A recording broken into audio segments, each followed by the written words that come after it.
김정은 북한 국무위원장이 모레 중국 전승절 행사에 참석하기 위해 오늘 오후 전용 열차를 타고 베이징으로 출발한 것으로 파악됐습니다. 예상했던 대로 전용 열차를 이용해 내일 도착할 것으로 보입니다. 취재기자 연결합니다. 나혜인 기자, 자세한 내용 전해주시죠. 네, 김정은 위원장이 전용 열차인 태양호를 타고 6년 만에 방중길에 나선 것으로 파악됐습니다. 대북 소식에 정통한 관계자는 YTN에 김 위원장을 태운 열차가 오늘 오후 평양에서 출발했다고 전했습니다. 신의주를 지나 북중 접경인 압록강을 건너 내일 베이징에 도착할 것으로 보입니다. 김 위원장의 전용 열차로 평양에서 베이징까지는 20시간이 넘게 걸립니다. 김 위원장은 열병식 참석을 사흘 앞둔 어제 미사일 자동화 생산 공정이 구축된 북한의 군수 공장을 방문했습니다. 위치는 공개되지 않았지만 군수 시설이 밀집한 자강도 지역일 가능성이 커 보입니다. 또 그제는 함경남도 낙원군에 준공한 양식사업소를 들렀는데 모두 평양보다는 이북 지역입니다.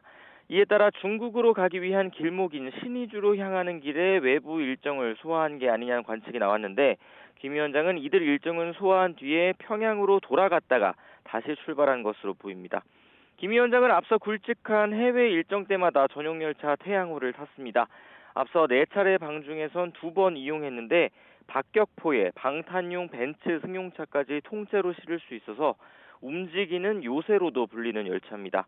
사면이 방탄 소재고 레이더 탐지를 회피하는 스텔스 기능에 위성 통신 장비도 탑재한 것으로 알려졌습니다. 무게는 일반 열차보다 무거운데 북한의 선로 상태가 이를 감당하긴 버겁다 보니 속도는 시속 60km를 넘기기 어려운 거로 전해집니다. 김 위원장이 참석하는 중국 전승절 열병식 행사는 모레 오전 베이징天安门 광장에서 열립니다. 베이징으로 가는 길엔 북중 접경인 단둥과 선양, 텐진 등을 거치게 되는데 이 과정에서 김 위원장이 중국 기업체를 방문하는 등 다른 일정을 소화할 수 있다는 관측도 나옵니다. 지금까지 정치부에서 전해드렸습니다.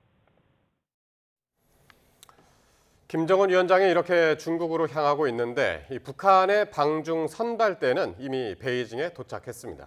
중국 시진핑 주석은 앞서 열린 상하이 협력기구 정상회의에서 진영 대립에 반대한다며 미국을 견제하는 발언을 내놨습니다. 베이징 강정규 특파원입니다. 일요일 오후 예정이 없던 고려항공 2편이 베이징 수도공항에 착륙했습니다. 승객 70명을 태울 수 있는 여객기 1대와 화물 중량 50톤짜리 수송기 1대입니다. 북한 김정은 위원장의 의전과 경호팀, 취재진 등 방중 선발대로 추정되는데 공항에서 승용차와 버스를 나눠 타고 이곳 주중 북한 대사관에 들어간 거로 전해졌습니다. 주말 사이 본청 건물은 백색 성전 형태로 개축을 마쳤고 깃발과 휘장을 장식할 새로운 조형물도 생겼습니다. 외곽엔 철제 난간을 새로 두르고 주차된 차량을 이동시키는 등 특급 경호로 삼엄한 분위기입니다.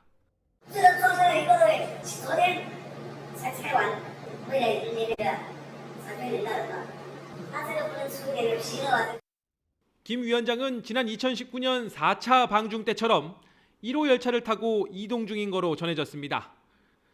당시엔 밤 10시 15분 단둥역을 통과한 뒤 이튿날 오전 11시쯤 베이징역에 도착했습니다. 김정은이 묵게 될 랴오이타이 국빈관은 17개 전각 모두 만실입니다. 앞서 텐진에서 열린 상하이 협력기구 회의를 마친 각국 정상 대부분이 열병식에도 참석하기 때문입니다. 기조연설에 나선 시진핑 주석은 관세 전쟁을 촉발한 미국을 이렇게 애둘러 비난했습니다. 反对冷战思维，阵营对抗，支持以世界贸易组织为核心的多边贸易体制。 그러나 열병식 당일天安门 망루에 처음 나란히 서는 북중러 정상. 냉전 시대로 시계를 거꾸로 돌려놓는 상징적 장면이 될 공산이 큽니다. 베이징에서 YTN 강정규입니다. 김정은 북한 국무위원장이 집권 이후 한 차례도 서지 않았던 이 다자 외교 무대에 데뷔하는 배경에는 여러 가지 노림수가 있는 것으로 보입니다. 우선 소원했던 중국과의 관계 복원에 시동을 걸면서 북중러 연대를 강화하려는 의도가 깔린 거라는 분석부터 나옵니다. 이종원 기자가 짚어봤습니다. 김정일 시절부터 중단된 북한 정상의 다자 외교 무대 참석은 김일성 주석 생전엔 비교적 활발했습니다. 김일성의 마지막 다자회의 참석은 1965년 인도네시아 반둥회의 10주년 기념행사였고 1980년엔 티토 6호 대통령 장례식에도 참석했습니다. 김정은의 중국 전승절 열병식 참석은 집권 14년 만에 처음이자 북한 정상으로는 45년 만에 오르는 다자외교 무대입니다. 김정은이 한 10여 년 이제 통치를 하니까 정권의 기반도 확고해지고 자기 나름대로도 이제 자신감이 생기니까 국제 행보를 하는 게 아닌가. 이처럼 파격적인 선택을 한 배경으론 무엇보다 소원했던 북한과 중국은 물론 러시아까지 외교적 이해관계가 맞아떨어진 점이 거론됩니다.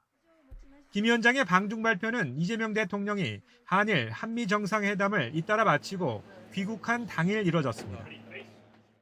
俄罗斯总统普京、朝鲜劳动党总书记、国务委员长金正恩 서로 계산법은 다르더라도 한미일 협력에 대한 맞대응에 공감했기 때문이란 건데 북한이 외교적 고립에서 벗어나 핵보유국 지위에 대한 반서방 진영의 암묵적인 인정을 노린 거란 해석도 나옵니다. 김정은, 시진핑, 푸틴이 나란히 서게 될天安门 광장 막루엔 중국을 추종하는 20여 개국 정상들도 함께 오르기 때문입니다. 그렇게 같이 모인다라는 것은 그 국가의 정통성을 인정하는 의미가 있고 특히 북한의 정통성이 부인당하는 가장 핵심인 핵에 대해서도 암묵적인 묵인 혹은 사실상의 인정. 2018년과 2019년 북미 정상회담 전에도 북중 정상회동이 있었다는 점에 비춰 김정은의 방중이 향후 트럼프와의 협상 준비 차원일 수 있다는 분석도 있습니다. 또 러시아 파병 이후 처음으로 마주하게 되는 푸틴과의 회담에서 김정은이 내놓을 파병 청구서에도 관심이 쏠립니다. YTN 이종원입니다. 국회 법제사법위원회가 민주당 등 범여권 의원들 주도로 윤석열 전 대통령의 체포영장 집행 장면이 담긴 서울구치소 CCTV 영상을 열람했습니다. 이들은 윤 전 대통령이 속옷 차림으로 반발하는 모습을 확인했다고 밝혔는데 국민의힘은 모욕이자 망신주기라고 비판했습니다. 윤웅성 기자가 보도합니다. 더불어민주당과 조국혁신당 소속 국회 법제사법위원회 위원들이 서울구치소를 찾았습니다. 윤석열 전 대통령의 특검 체포 불응 과정과 특혜 수용 의혹 등을 점검하겠다는 건데 국민의힘은 정치적 의도가 있다며 불참했습니다. 일반 수용자와는 다른 변호인 접견 혜택 등 특혜를 받고 있다는 제보가 끊이지 않고 있습니다. 2시간 넘는 현장 검증에서 법여권 법사위원들은 2차례 영장 집행 당시 모습이 담긴 CCTV를 열람했습니다. 윤 전 대통령은 자신은 무죄 추정을 받는 미결수다. 검사를 27년 했는데 합법이면 자발적으로 안 나가겠냐는 등 강력하게 저항한 것으로 전해졌습니다. 이미 알려진 탈의 모습도 사실이었다고 했습니다. 집행을 시도하려고 할 때 이미 속옷 차림으로 자리에 앉아서 성경책으로 보이는 책을 읽고 있으면서 집행을 거부했습니다. 국민의힘은 민주당이 일방적으로 CCTV를 열람하는 건 모욕이자 망신주기라며 우리나라 인권사의 오점으로 남을 거라고 비판했습니다. 대한민국의 법체계와 인권을 완전히 무시하는 겁니다. 유치장의 모습까지 국민들에게 세세히 전 대통령이 보여줘야 되는 상황이 아니지 않습니까? 윤 전 대통령의 구치소 모습을 담은 영상 일부는 온라인 커뮤니티에 급속히 퍼지고 있습니다. 하지만 국회 차원에서 대국민 공개는 하지 않기로 했는데 동정론과 국격 등 역풍을 우려한 것으로 풀이됩니다. YTN 윤홍성입니다. 윤석열 전 대통령 측이 국회 법사위의 서울구치소 CCTV 열람에 강력히 반발했습니다. 윤 전 대통령 법률 대리인단은 입장문을 통해 법사위의 CCTV 열람은 형집행법과 개인정보보호법 등을 위반한 거라고 밝혔습니다. 대리인단은 수용거실 CCTV는 수용자나 시설을 보호하기 위해 최소 범위에서 사용할 수 있다며 특혜 제공이나 수사 방해 목적을 확인하기 위해 열람할 수 있는 게 아니라고 주장했습니다. 내부 총질을 하면 결단하겠다고 으름장을 놨던 국민의힘 장동혁 대표가 당선 뒤에는 연일 원팀을 강조하면서 메시지 톤을 낮추고 있습니다. 뭉쳐서 대여 투쟁에 주력하겠다는 건데 이른바 윤호개인 돌출 발언이 여전한 뇌관으로 꼽힙니다. 김철희 기자입니다. 합리적 중도 성향으로 평가되는 정용 사무총장, 김도읍 정책위 의장 인선을 알린 장동혁 대표, 거듭 단합을 강조했습니다. 통합에도 원칙이 필요하다던 강경 입장에서 한 걸음 물러서 우선 의원 107명이 하나로 뭉쳐 싸우는 것이 최선이라고도 했습니다. 먹기 편한 초밥을 만드는 것보다 좀 큰 주먹밥을 만든다는 마음으로 인선을 해 나가겠습니다. 외부의 적, 정부 여당을 향해선 압박을 이어갔습니다. 김민석 국무총리와의 상견례 자리에서 일방적인 법 추진과 야당 비판에만 골몰한다고 꼬집은 겁니다. 지금 과거의 일로 무리하게 야당을 공격하는 거에 집중하고 있는 것이 아닌가. 대통령님과 우리 장동혁 대표님과의 대화도 다양하게 이루어지면 참 좋겠다 하는. 취임 이후 내유 외강에 집중하며 발언 수위를 조절하는 장 대표와 달리 강경 지지층을 등에 업은 일부 지도부 발언에는 거침이 없었습니다. 탄핵의 강을 건너야 하는 건 국민의힘이 아니라 민주당이라며 윤석열 전 대통령 부부를 풀어줘야 한다는 주장까지 내놓은 건데 지도부는 부랴부랴 진화에 나섰습니다. 정치 보복성 모든 수사를 멈추십시오. 윤석열 대통령과 김건희 여사 석방하십시오. 당 지도부의 합의된 그런 의견은 아닙니다. 국민적 상식, 보편성, 그리고 합리성이라는 그 기준 하에서 중도층도 매력을 느낄 보수정당을 만들겠다는 장동혁표 중도 확장 전략, 당권 경쟁 승리 요인이었던 강성 지지층을 어떻게 단속하며 관계 설정이란 난제를 풀어갈지가 주요 과제로 떠오르는 분위기입니다. YTN 김철입니다. 검찰 개혁을 구체적으로 어떻게 할 것인가를 놓고 여권 내 신경전이 여전한 가운데 이 대통령실 우상호 정무수석이 이른바 강경파들의 언행을 공개적으로 비판했습니다. 논쟁이 아닌 싸움을 하고 있다고 꼬집었는데 이 발언 배경에 관심이 쏠립니다. 보도에 홍민기 기자입니다. 수사 기소 분리라는 대원 측엔 공감했지만 검찰개혁 세부안을 두고 여권 내 잡음이 계속되자 대통령실이 결국 경고장을 꺼내들었습니다. 우상호 대통령실 정무수석이 인신공격은 안 된다며 작심 비판에 나선 겁니다. 민영배 의원님도 그렇고 이문정 검사도 그렇고 사람을 거명해서 공격하는 방식은 저는 그렇게 썩 바람직해 보이지는 않아요. 이른바 강경파로 꼽히는 민 의원은 최근 개혁안에 우려를 표한 정성호 법무부 장관을 공개적으로 거론하며 직격했습니다. 임 검사장은 한 발 더 나가 정 장관과 봉욱 대통령실 민정수석 등을 검찰개혁 오적으로 꼽으며 날을 세웠습니다. 우 수석은 이에 대해 논쟁하랬더니 싸움을 걸고 있다며 건강한 논쟁을 통해 국민의 판단을 도와야 한다고 지적했습니다. 국민의 지지를 받지 못하는 개혁은 성공할 수 없다고도 했습니다. 우 수석이 대통령실 핵심 참모란 점을 고려할 때 검찰개혁은 국민에게 피해가 돌아가지 않도록 신중하게 해야 한다는 이재명 대통령의 의중이 반영된 것 아니냐는 해석이 나왔습니다. 그럼 경찰의 비대화 문제는 또 사실 지금 얘기 안 하고 있지만 그 부작용이 생길 수 있거든요. 대통령실의 거듭된 진화에도 검찰개혁 핵심 쟁점을 둘러싼 여권 내 이견은 여전합니다. 검찰청을 없애고 만들 중대범죄수사청의 상위기관을 법무부가 아닌 행정안전부로 하기로 했다는 주장이 여당 일각에서 나왔지만 이미 중수청은 행안부 장관 산하에 둔다. 그래요? 이것으로 결정된 것으로 알고 있습니다. 행안부 아래 경찰과 중수청이 모두 모였을 때 부작용을 우려한 정성호 법무부 장관은 아직 확정된 게 없다며 선을 그었습니다. 정부와 여당은 오는 4일 검찰개혁 공청회를 열고 법무부를 비롯한 법조계의 의견을 들을 예정입니다. 검찰개혁의 속도와 수위를 놓고 여권 내에서 파열음이 잇따르는 건 국민 전체를 바라보는 대통령실과 당심, 특히 강성 지지층을 의식할 수밖에 없는 여권의 입장차가 영향을 미친 거란 분석도 나옵니다. YTN 홍민기입니다. 민중기 특별검사팀은 김건희 씨가 국정은 물론이고 당시 여당에도 영향력을 미치려 했던 것으로 의심하고 있습니다.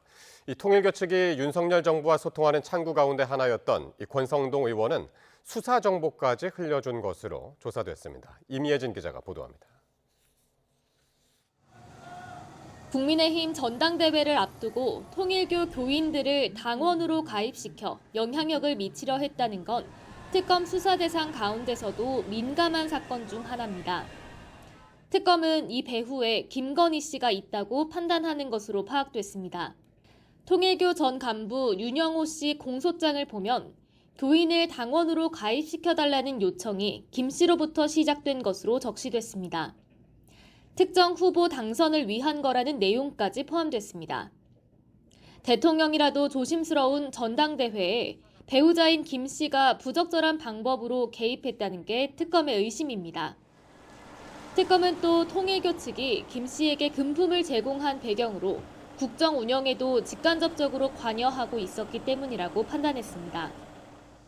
윤핵관 권성동 의원에 그치지 않고 김건희 씨까지 금품이 전달된 것에 대해 특검은 통일교 측의 투트랙 전략이었다고 평가했습니다. 특검 수사 결과 김 씨에게는 합계 2천만 원 상당의 샤넬 가방 2개와 6천만 원짜리 목걸이, 인삼차가, 권 의원에게는 현금 1억 원이 전달된 것으로 드러났습니다.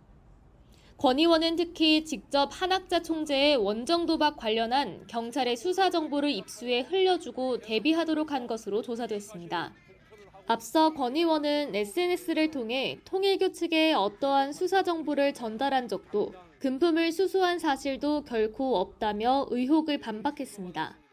법무부가 권 의원에 대한 구속영장 청구에 따른 체포동의안을 국회에 보내면서 다음 주에는 표결이 이뤄질 것으로 전망됩니다. YTN 임혜진입니다.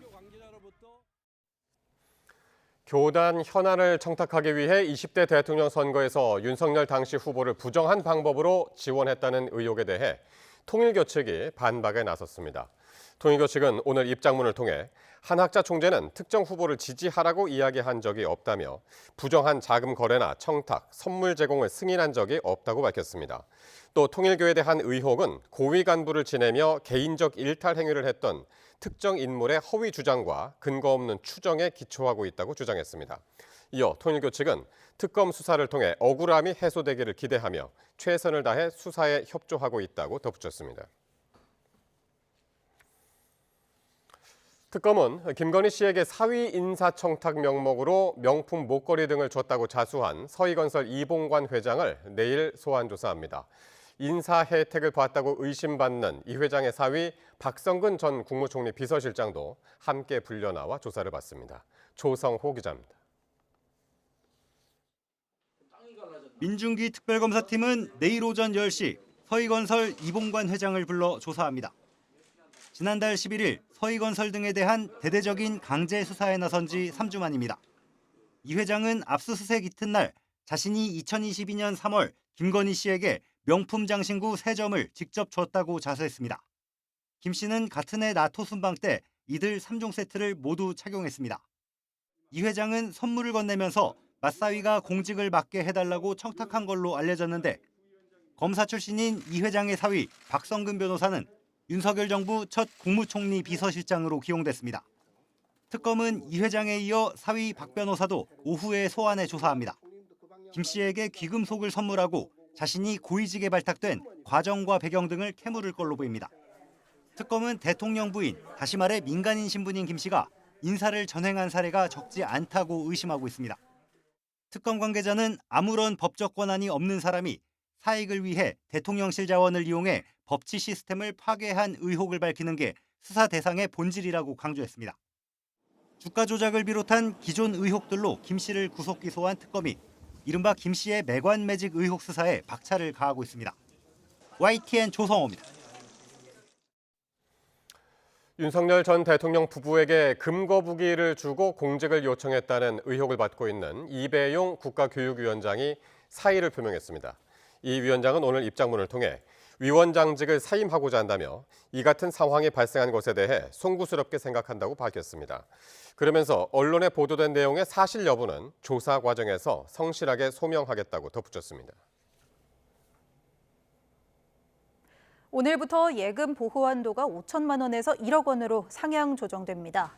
금융회사가 파산하는 경우라도 가입 시점에 상관없이 원금과 이자를 포함해 최대 1억 원까지 보장을 받을 수 있는데요. 고객 입장에서는 든든한 안전판이 생긴 셈인데 금융권에서는 더 높은 금리를 찾아 대규모 자금이 급속히 이동하는 머니 무브를 우려하고 있습니다. 보도에 류환홍 기자입니다. 2011년 부산저축은행 사태 당시 예금 보호 한도 5천만 원 이하 예금은 인출 비율이 5%였지만 5천만 원 초과 예금은 그 3배인 14.7%에 달했습니다. 그만큼 예금 보호 한도가 안전판인 셈인데 이번 달부터 한도가 1억 원으로 상향 조정되면서 안전판이 더 두터워졌습니다. 지금까지는 5천만 원이라고 하는 돈이 또 여러 가지 분산을 해서 또 예금을 해야 되기 때문에 좀 어려움이 좀 많았는데 이번에 1억 원으로 상향 조정이 되니까 저희들 입장에서는 상당히 좀 좋습니다. 시행 첫날 금융당국은 직접 시중은행 창구를 방문해 예금 가입을 직접 해보며 고객 안내 상황 등을 점검했습니다. 예금 보호 한도가 상향되었기 때문에 부위원장님이 저희 하나은행에 가지고 계신 모든 예금 보호 대상에 금융당국은 9월 이전에 가입한 예금도 자동으로 보호를 받게 되며 원금과 이자를 포함해서 최대 1억 원까지 보호된다는 점을 강조했습니다. 그러니까 이자를 감안해 원금은 약 9,500만 원까지 예치하는 게 좋습니다. 금융권에선 더 높은 금리를 찾아 대규모 자금이 급속히 이동하는 현상을 우려하지만 아직까지 그와 관련한 뚜렷한 징후는 발견되지 않고 있습니다. 최근 1년 만기 정기예금 금리를 보면 저축은행이 연 3.04%로 시중은행의 연 2.48%보다 0.56%포인트가 더 높습니다. 저축은행 예금 잔액이 지난 5월 입법 예고 후 2.8% 불어나긴 했지만 지난해 말과 비교할 땐 1.3% 줄어 있어 아직 우려할 수준은 아닙니다. 금융당국은 고객 예금 4천조 원을 바탕으로 영업활동을 하는 금융권이 예대 마진에 몰두하고 있는 것은 아닌지 되돌아보고 생산적 분야에 자금을 공급해달라는 시대적 요구에 부응해 줄 것을 당부했습니다. 그 이자 중심의 영업 형태를 계속 고집을 하게 되면 대한민국도 성장할 수 없고 금융권도 장기적으로 정체가 불확실하기 때문에 금융당국은 또 최대한 머니무브를 피할 수 있도록 정기예금 만기를 10개월, 12개월, 14개월 등 다양하게 해달라고 금융권에 주문했습니다. YTN 유환홍입니다. 10% 할인 혜택 때문에 장 볼 때나 병원 갈 때 등 곳곳에서 온누리 상품권 쓰는 분들 많으시죠? 그런데 앞으로는 연매출 30억 원이 넘는 대형 가맹점에서는 이 온누리 상품권을 쓸 수 없게 됩니다. 영세 소상공인의 매출을 증대시키자는 본래 취지를 되살리기 위해서입니다. 박기환 기자가 보도합니다. 병 약국이 밀집한 거리에 사람들이 끊임없이 몰려듭니다. 살 빠지는 약부터 영양제까지 다양한 약들을 한눈에 볼 수 있는 데다가 온누리 상품권도 쓸 수 있기 때문입니다. 혹시 여기도 온누리 상품권 사용? 그러니까 예. 뭐 어떻게 지류라든지 다 가능한가요? 네? 상관없어요. 잘 가요. 온누리 상품권은 전통시장 영세 상인들의 매출 확대를 위해 조성된 사업입니다. 하지만 이곳 대형 약국들은 광장시장 바로 옆에 위치했다는 이유만으로 10%의 가격 혜택을 누리고 있는 셈입니다. 온누리 상품권 가맹점에 매출 상한선이 없다 보니 대형마트 등 대형업체들을 배불린다는 지적이 제기돼 왔습니다. 게다가 지난해 학원과 교습소, 병원까지 사용처가 더 늘어나면서 이런 부작용은 더욱 두드러졌습니다. 이에 정부가 온누리 상품권의 사용처를 제한하기로 했습니다. 앞으로는 지역사랑 상품권처럼 연매출 30억 원 이하 가맹점에서만 쓸 수 있게 될 전망입니다. 연매출 및 업종 제한하는 방안에 대한 논의를 하셨던 것으로 알고 있고 연매출 상한제가 도입되면 또 어느 정도 도 불편하실 수 있기 때문에 온누리 상품권이 보다 활성화될 수 있도록 이번 개선안은 국회에서 전통시장법 개정안이 통과된 뒤 시행될 예정입니다. YTN 박견입니다. 윤석열 정부의 의대 증원 정책에 반발해 집단 사직했던 전공의들이 1년 7개월 만에 복귀해 수련을 재개했습니다. 의정 갈등으로 인한 의료 공백을 어느 정도 해소할 수 있을 걸로 보이는데 앞으로 풀어야 할 과제도 많습니다. 권민석 기자의 보도입니다. 지난해 2월 의사 가운을 벗어던지고 떠났던 전공의들이 마침내 제자리로 돌아왔습니다. 전국 수련병원 160곳에서 인턴과 레지던트 13,400여 명을 뽑는 하반기 모집 절차가 끝나고 일제히 수련이 시작됐습니다. 자체 오리엔테이션을 진행하거나 바로 현업에 투입하는 등 차분한 분위기 속에 복귀가 이루어졌습니다. 지금 이제 과로 다 이제 출근을 해서 보통 보면 이제 과에서 이제 스케줄을 다 세우거든요. 정확히 몇 명이 돌아왔는지 보건복지부가 취합 중인데 서울 주요 상급병원 빅5 복귀율은 70-80% 수준입니다.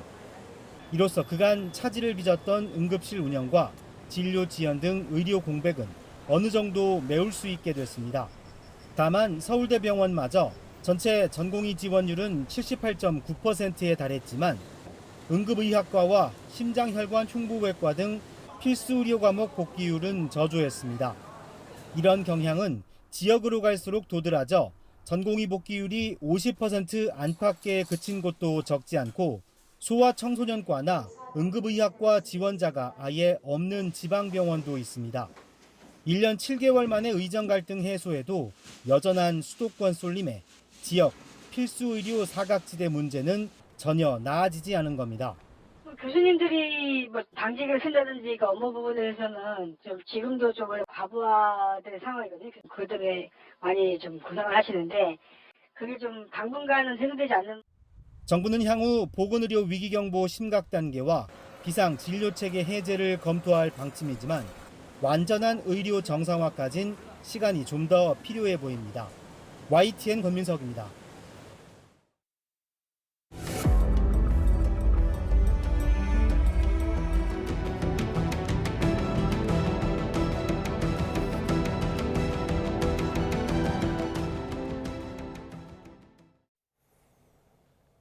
네, 김정은 북한 국무위원장이 오늘 중국 전승절 80주년 열병식 참석을 위해서 평양을 출발했습니다.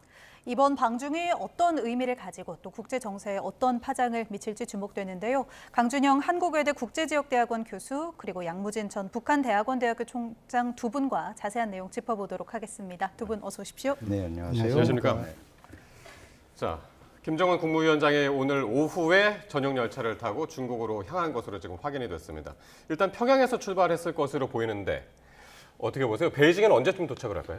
네, 한 1,300km 정도 되거든요. 철도 길이가. 그런데 워낙 또 방탄 열차에다가 또 무게가 많이 나가고 그 철도 사정이 좋지 않잖아요. 그러면 대개 20시간에서 23시간 정도 걸린다고 합니다. 그러니까 오후에 갔으니까 내일 점심, 오후 이때쯤에 아마 도착할 거예요. 그러니까 열차가 빠르게 못 움직이는 거군요. 그렇습니다. 그 속도를 원래 한 50km밖에 못 낸다고 그래요. 그 러시아 방문했을 때도 똑같이 갔고, 그다음에 싱가포르 갈 때도 뭐 60여 시간 간 게 철도 자체가 50에서 60km로 운항이 된다 이렇게 이해를 하고 있습니다. 예. 네, 이렇게 속도가 좀 느리다 보니까 베이징까지 20시간이 넘게 걸릴 걸로 예상이 되는데 지난 방중 때 이제 뭐 전용기를 이용한 적도 있었는데 왜 이번에는 열차를 이용했을까요?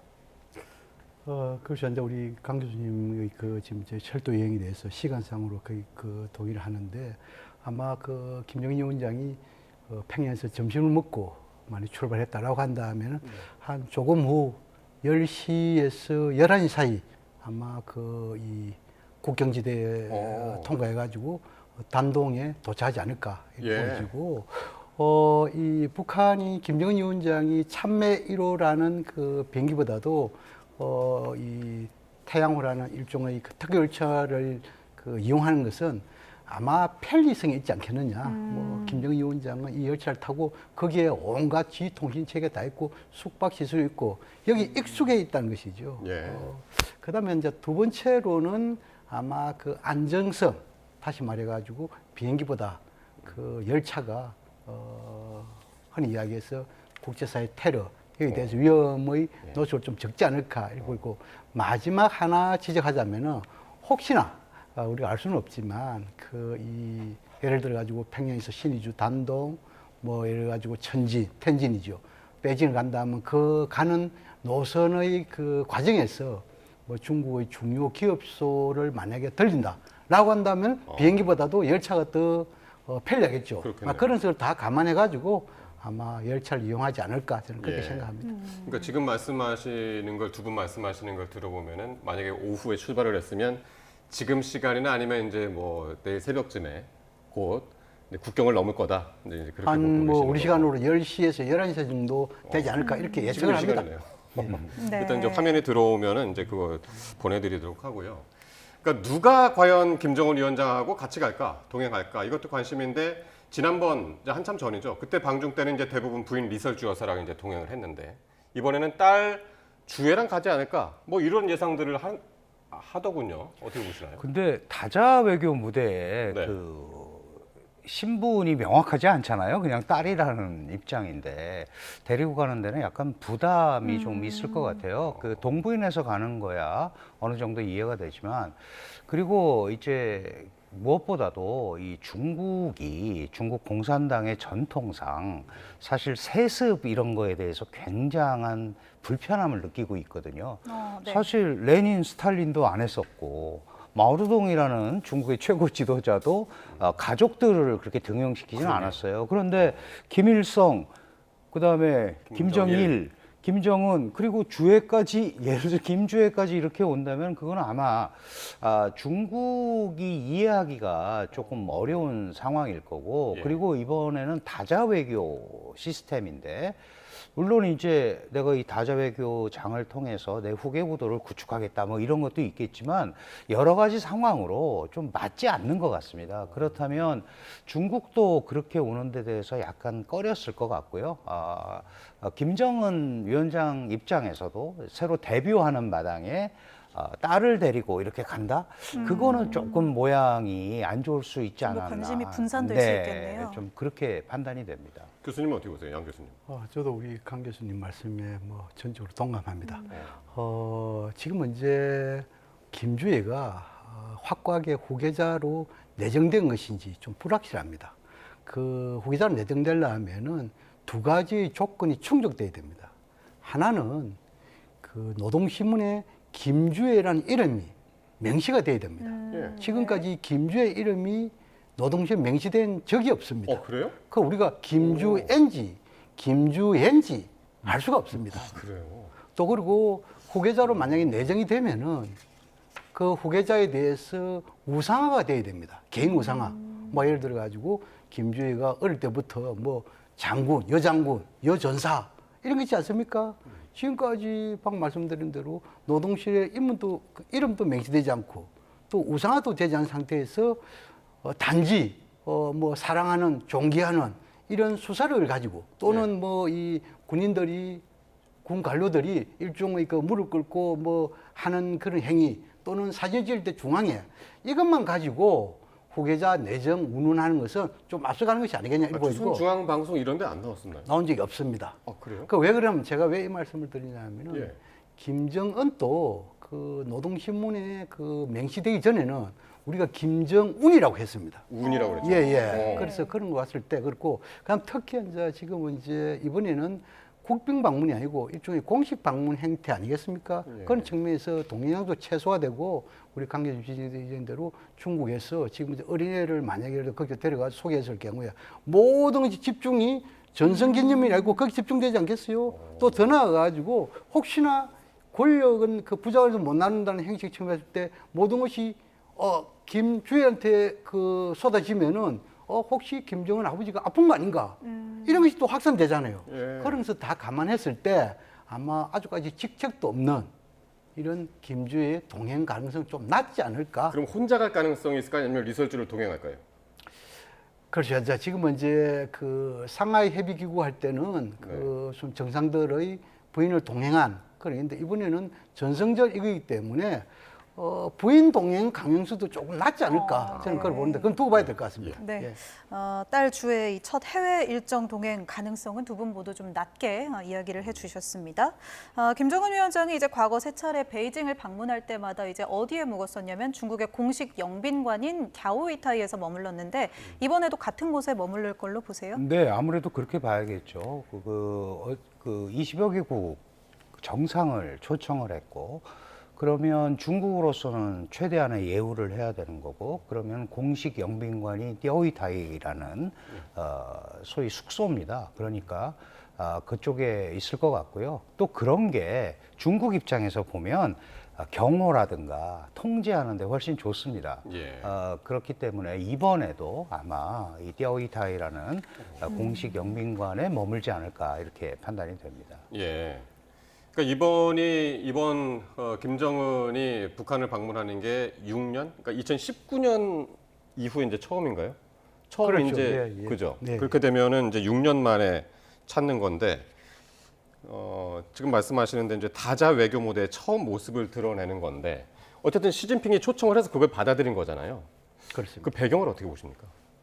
그래서 뭐 이 북중 모두 내심 뭐 이익의 관점에서 접근하지 않겠습니까? 예를 들어 가지고 중국 입장에서는 한반도 문제에 대해서 나름대로 영향을 행사하고 있다는 막 그런 의도가 있을 수 있고, 또 북한 입장에서는 향후 러우 전쟁이 종식되고 난 이후에 북미 간의 밀착이 지속될 가능성이 좀 낮기 때문에, 그렇다면 그에 대한 대안을 찾을 필요가 있고, 그 대안으로서 뒷배로서 아마 그 중국을 활용하려는 그런 의도도 있겠지요. 예.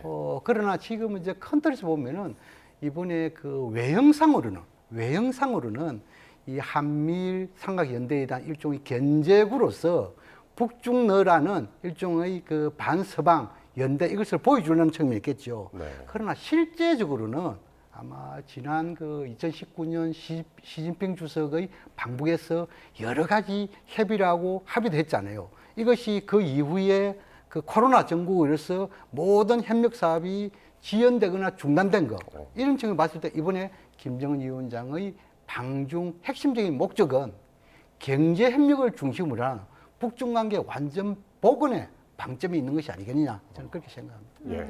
북중 관계 복원에 좀 방점을 뒀다 이렇게 말씀을 해주셨습니다. 그러니까 외교적 입지에 좀 변화가 이제 좀 보일까요? 네, 지금 아주 중요한 점을 지적을 해주셨고, 북한 입장에서 보면 아주 쉽게 얘기해서 러시아가 계속 지금처럼 자신들을 지원할 수 있을지 거기에 대해서 우선 믿음감이 별로 없죠. 그리고 그 북한은 계속 그런 생각을 하는 겁니다. 우리가 웬만큼 사고를 쳐도 우리의 전략적 가치 때문에 중국이 우리를 버리지 못할 거다. 이제 이런 생각을 사실 가지고 있는 거거든요. 그러니까 이 상황이 마침 중국의 전승절과 맞아 떨어지니까 그걸 다시 복원을 하는 게 굉장히 중요하겠다라고 생각을 한 거고, 지금 총장님 지적하신 대로 결국 이런 걸 통해서 나는 이제 뒷배가 2개 있다라는 생각을 대외적으로 좀 이제 선포하려는, 메시지를 주려는 그런 의미가 있고, 또 하나는 이제 북한이 사실은 지금의 이 시대를 신냉전 다극화 이렇게 지금 이제 규정을 했거든요. 그러니까 다극화라는 건 극이 여러 개라는 거잖아요. 그러면 이제 북한은 자신이 핵도 있고, 그다음에 그 투발 수단인 미사일도 있고, 최근에는 이지스 구축함까지 지금 5,000톤급을 2개를 진수를 시켰단 말이에요. 그러면 나름대로 동북아 지역에서 우리도 그만큼 전략적 지위를 가지고 있으니 이제 뭐 계속해서 러시아와의 협력, 중국과의 협력을 가지고 뚫고 갈 게 아니고 이제 좀 목소리를 낼 수도 있지 않느냐. 근데 마침 이런 판이 생겼으니까 그럼 참여하겠다. 이런 약간의 그 자신감 이런 것들도 좀 들어있는 것 같아요. 그래서 그런 게 복합적으로 얽혔고, 이걸 바라보는 중국도 그렇다면 이거는 우리한테도 나쁜 게 아니잖아요. 중국 입장에서 북한이 있음으로 해서 한국도 견제하고 일본도 견제하고 미국도 견제하는 전략 가치가 분명히 있으니까. 그리고 아주 중요한 포인트는 중국이 남북 동시 수교국입니다. 그러니까 남북에 대해서 서로 영향력을 갖고 있다는 걸 서로에게 보여줘야 자신이 또 이 전국을 주도하는데 굉장히 중요하거든요. 그런 양측의 합의, 그 필요성 이런 게 이번에 좀 맞아떨어진 게 아닌가 이렇게 판단이 됩니다. 그러니까 중국의 입장에서 보자면 사실 북한이 러시아하고 최근 몇 년 사이에 상당히 이제 가까워졌잖아요. 러시아 우크라이나 이제 전쟁을 통해서 파병까지 할 정도였으니까. 그러니까 그거를 지켜보고 있는 중국 입장에서는 상당히 이제 불편할 것도 같았는데, 이번에 이제 선뜻 북한의 김정은을 초청을 했단 말이에요. 그래서 이게 불편한 입장은 불편한 입장이고, 중국의 딜레마가 여기서 좀 형성이 됐었는데 그런 상황에서 김정은을 불렀지 않았나 뭐 그런 해석도 있더군요. 교수님께서는 어떻게 보시나요? 과거 경험적 사례로 되돌아보면은 그 북중, 북러 이 양측이 다 좋았던 때는 없었습니다. 뭐 예를 들어서 북러가 좀 좋으면은 북중이 약간 소원해되고 예. 또 반대 현상도 있고 그래서 그 이 북한은 항상 불가근 불가원 예. 이런데 그러나 이제 그 러시아와 중국의 그 북한을 보는 눈이 좀 차이가 있어요. 예를 들어 가지고 러시아는 좀 유럽 지향적이잖아요. 그렇죠. 물론 이제 극동이란 블라디보스토크에서 개발에 있게하면 북한하고 관계 있겠지만 예. 그런 불고 유럽 지향적이다. 그런 한자 있고 또 그 반면에 중국은 또 아시아 이런 게 있단 말이에요. 예. 그래서 지금 이제 중국과 러시아가 항상 국제사회의 정책을 보면은 유럽과 관련된 정책에 있어서는 보통 중국이 러시아 입장을 많이 따릅니다. 반면에 이 동부 아시아 관련해서는 러시아가 중국의 정책을 많이 따르는 것이죠. 예. 그래서 항상 이렇게 그 관계를 가져왔는데 지금은 이제 그 이 북중러라는 그 이 소위 반서방 연대 여기 대해서 좀 그 북한과 러시아는 좀 적극적인 반면에 예. 중국은 상당히 좀 소극적으로 그 반응을 보였다 이렇게 이해를 하면 될 것 같아요. 예. 왜 그러냐 하면은 중국은 뭐냐 하면은 경제라든지 기타 이 부분에 대해서 한미 관계도 그 이 한중 관계도 있고 또 중국과 미국과의 관계도 있지 않습니까? 이런 측면에서 그렇기 때문에 그 이 러시아와 우크라이나 전쟁에서 북한의 참전 이런 부분에 대해서 중국이 거기에 대해서 좀 약간 그 뭐랄까 못마땅한 표현은 아니지만 자신들은 상당히 소극적으로 했단 말이에요. 그런 거 봤을 때 아마 이번 그 북중러 삼각 연대 이 부분에 대해서 그 중국과 이 삼국이 조금 입장은 다를 것이다. 특히 또 방금 앵커께서 말씀하신 대로 아마 중국의 입장에서는 북러 간에 너무 밀착되니까 이것을 좀 약간 와해시킨 거. 직접 와해는 못 시키니까 이러한 것을 통해 가지고 소위 말 북한이 원하는 걸 다 주문해 가지고 좀 더 중국 쪽으로 가까이 당기려는 그런 속셈은 있을 수 있겠죠. 그러나 그건 앞으로 두고 봐야 되겠지만 그래서 그 속셈이 어느 정도 맞아떨어지려면은 러우 전쟁 종식이 언제 되느냐 이것이 핵심적인 변수입니다. 네, 이렇게 중국과 북한, 사실은 또 이 미국의 눈치를 또 보는 상황이잖아요. 그렇다면 이제 북한의 입장에서도 뭐 이번 방중으로 여러 메시지를 좀 보여줄 수 있을 텐데, 과거에도 이제 북한이 뭐 미국을 찾기 전에 항상 중국을 먼저 찾았단 말이죠. 이번에 이제 우리나라가 트럼프 대통령을 만나면서 또 이 북미 대화 가능성이 상당히 높아졌잖아요. 그러면서 이 북미 대화 재개와 관련된 행보로도 좀 볼 수 있지 않을까 싶은데요. 당연히 북한으로서는 그 생각을 할 수밖에 없죠. 특히 트럼프 일기 때 사실은 김정은이 북한의 지도자가 되고 나서 중국을 방문하고 싶고 시진핑과의 회담을 여러 차례 요구를 했었지만 7년간 만나주지 않았습니다. 그러다가 이제 그 당시 한국 정부가 이 북미에 다리를 놨고 그래서 이제 북미 간의 대화가 시작이 되니까 중국이 깜짝 놀란 거죠. 아, 이게 나 없이 나를 빼고 북한과 미국이 만난다? 이거는 굉장히 불편한 겁니다. 이 한반도 지형에서. 지금 총장님 말씀하셨지만 러시아가 또 여기 들어왔단 말이에요. 그러면 이게 자칫 잘못 놔두면 지금 최근에 김여정의 대화나 이런 그 담화나 이런 데를 통해서 소위 미국과의 그 대화를 통한 우회적 메시지 이런 게 지금 전달이 됐고 우리 한미 정상회담에서도 트럼프에게 일종의 역할을 주문을 했고 이걸 그냥 놔두면 중국을 빼고 뭔가 북미 대화가 갈 가능성이 되게 높아지는 거예요. 그렇게 된다면 국외자가 될 수도 있는 거죠. 이제 이런 것들을 방지하는 차원에서 이제 중국의 필요도 있고 무엇보다 북한 입장에서 보면 북한 혼자서 미국을 상대하기는 굉장히 힘에 겹죠. 버겁습니다. 러시아 지금 총장님 말씀하셨지만 앞으로 어떻게 될지 모릅니다. 왜냐하면 자기가 살기도 어려운데 게다가 북한과 러시아는 국제사회의 제재를 받는 제재 대상국이에요. 아주 쉽게 얘기하면 문제 국가란 말이죠. 이 둘이서 뭐 합쳐져 가지고 이렇게 되면 이게 중국은 방관자로 있다?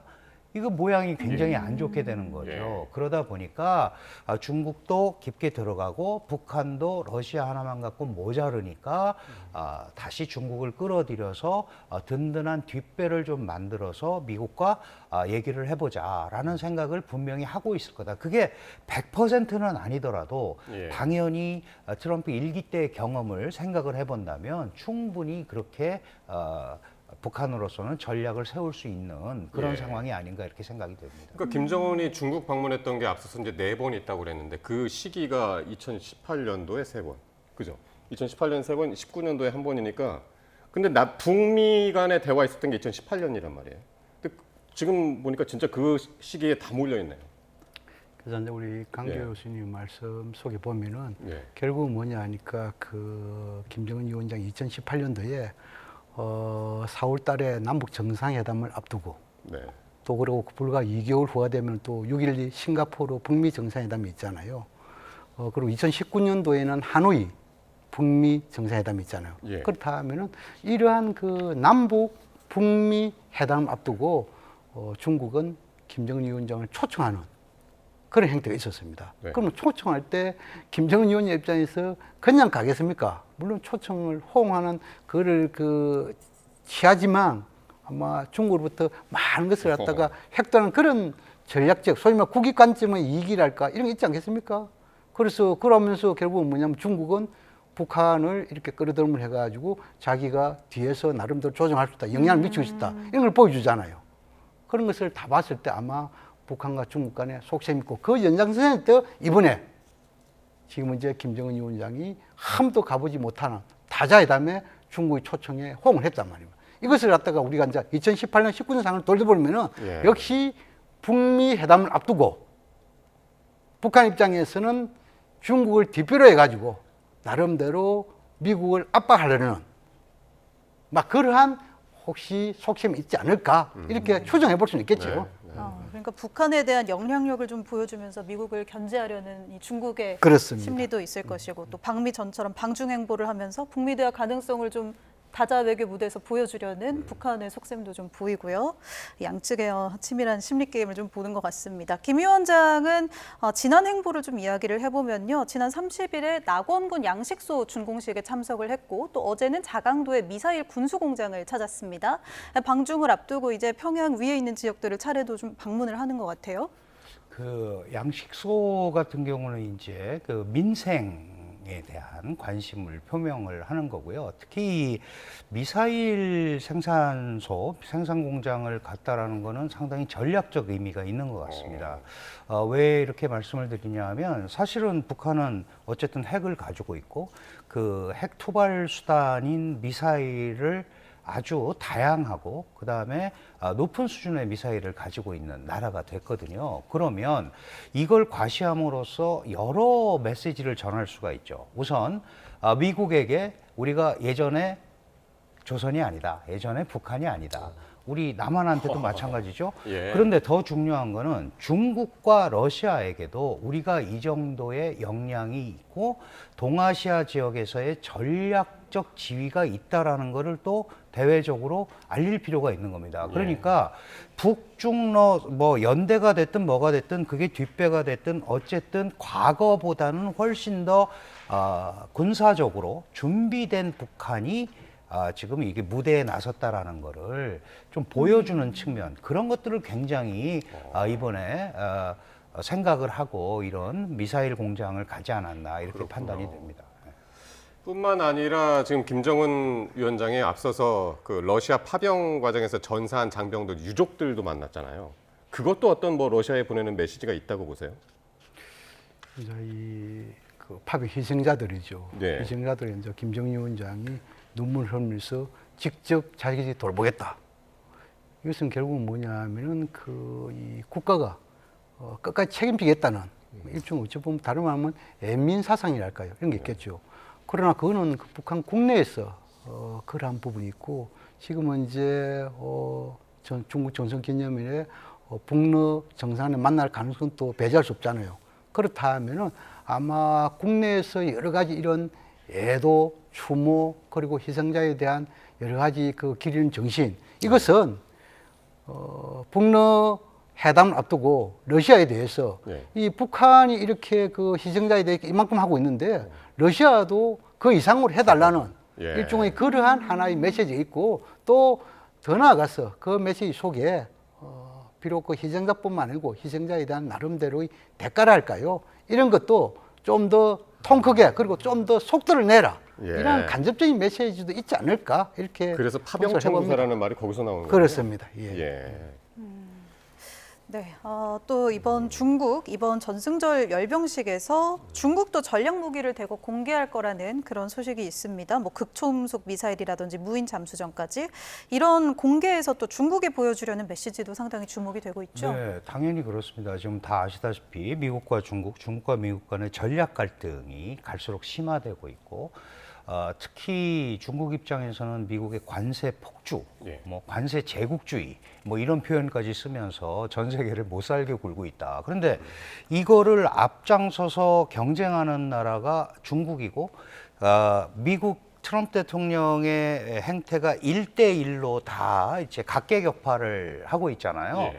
그런데 이번 상하이 협력기구 회담에서도 그랬지만 WTO 다자기구가 중요하다. 나는 다자 문제, 다자기구의 수호자다라는 얘기를 한단 말이죠. 그러니까 그렇게 하면서 이 소위 그 반미 또는 비미 이런 이제 전선을 구축을 하려는 그런 이제 의도가 이 안에 분명히 숨어 있는 겁니다. 예. 그런데 마침 이런 이제 열병식이 있는데 아시다시피 열병식이라는 거는 기본적으로 군사 기술을 알리는 거잖아요. 그러면 이제 그 이전에 이 미소의 경쟁이라는 거는 소위 이념과 군사력의 경쟁이었고 지금 미중 경쟁은 그거보다는 이념도 조금 있지만 경제력의 경쟁이 굉장히 컸거든요. 군사력은 여전히 미국에는 따라가지 못했습니다. 그런데 중국 입장에서는 각고의 노력을 통해서 지금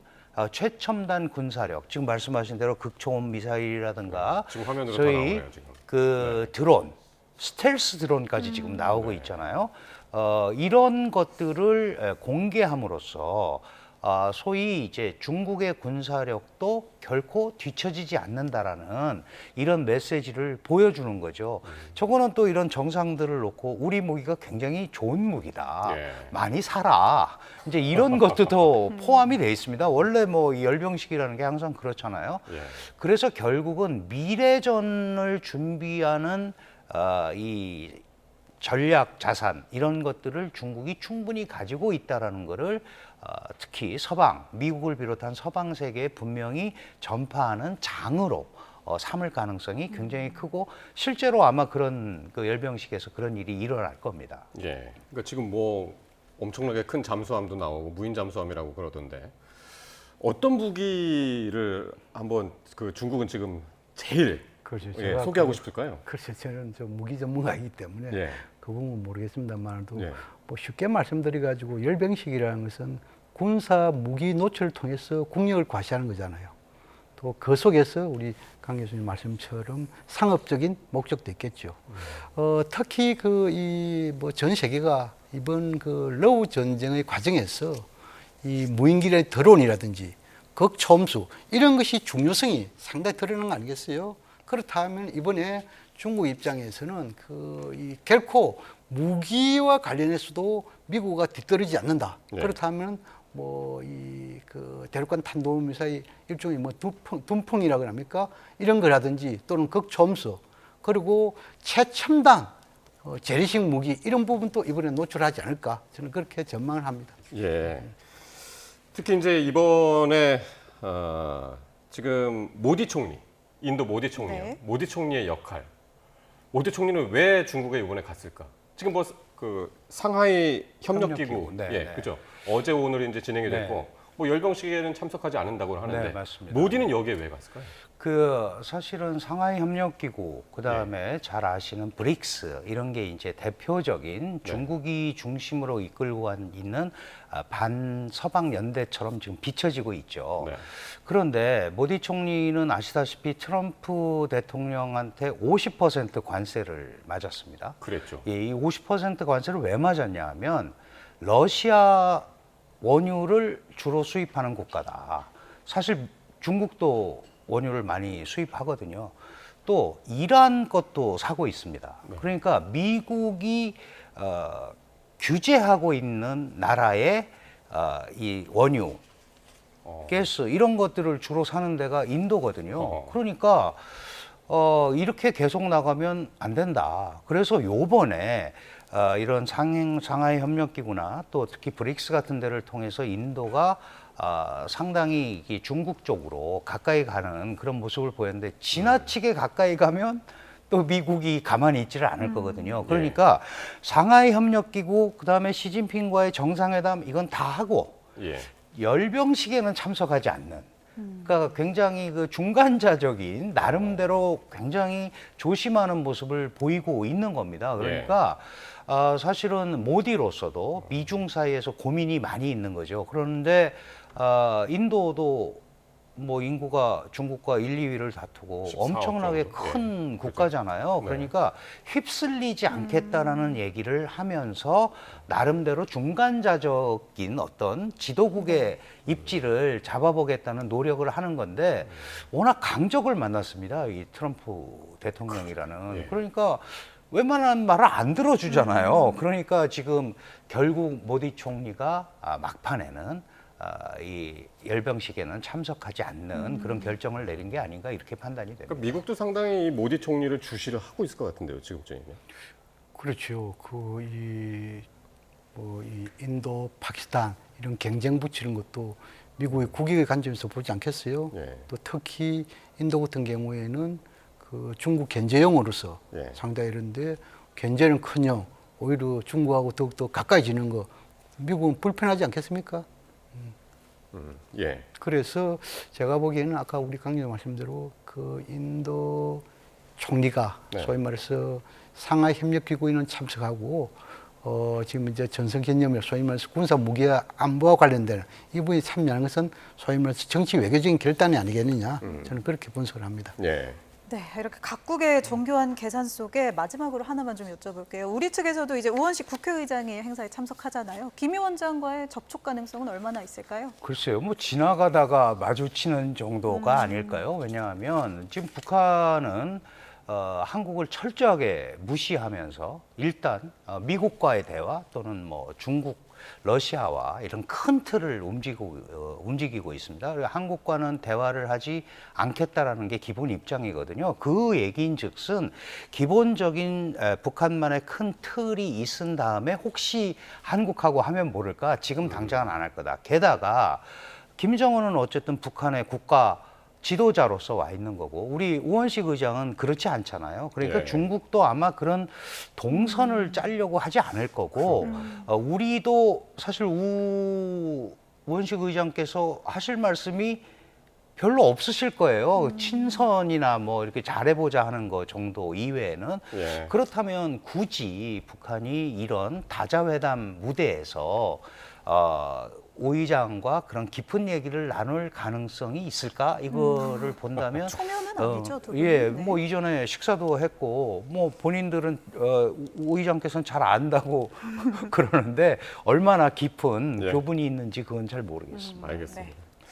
그러니까 뭐 그 열병식 때 뭐 시진핑, 푸틴, 김정은이 나란히 서 있고 과연 그 우 의장께서 어느 위치에 자리할까 그것도 상당히 궁금하긴 한데 과연 만날지 안 만날지 이것도 한번 관심 있게 지켜볼 일인 것 같습니다. 네, 관련 내용 두 분과 이야기 나눠봤습니다. 강준영 한국외대 국제지역대학원 교수 그리고 양무진 전 북한대학원 대학교 총장님 두 분 고맙습니다.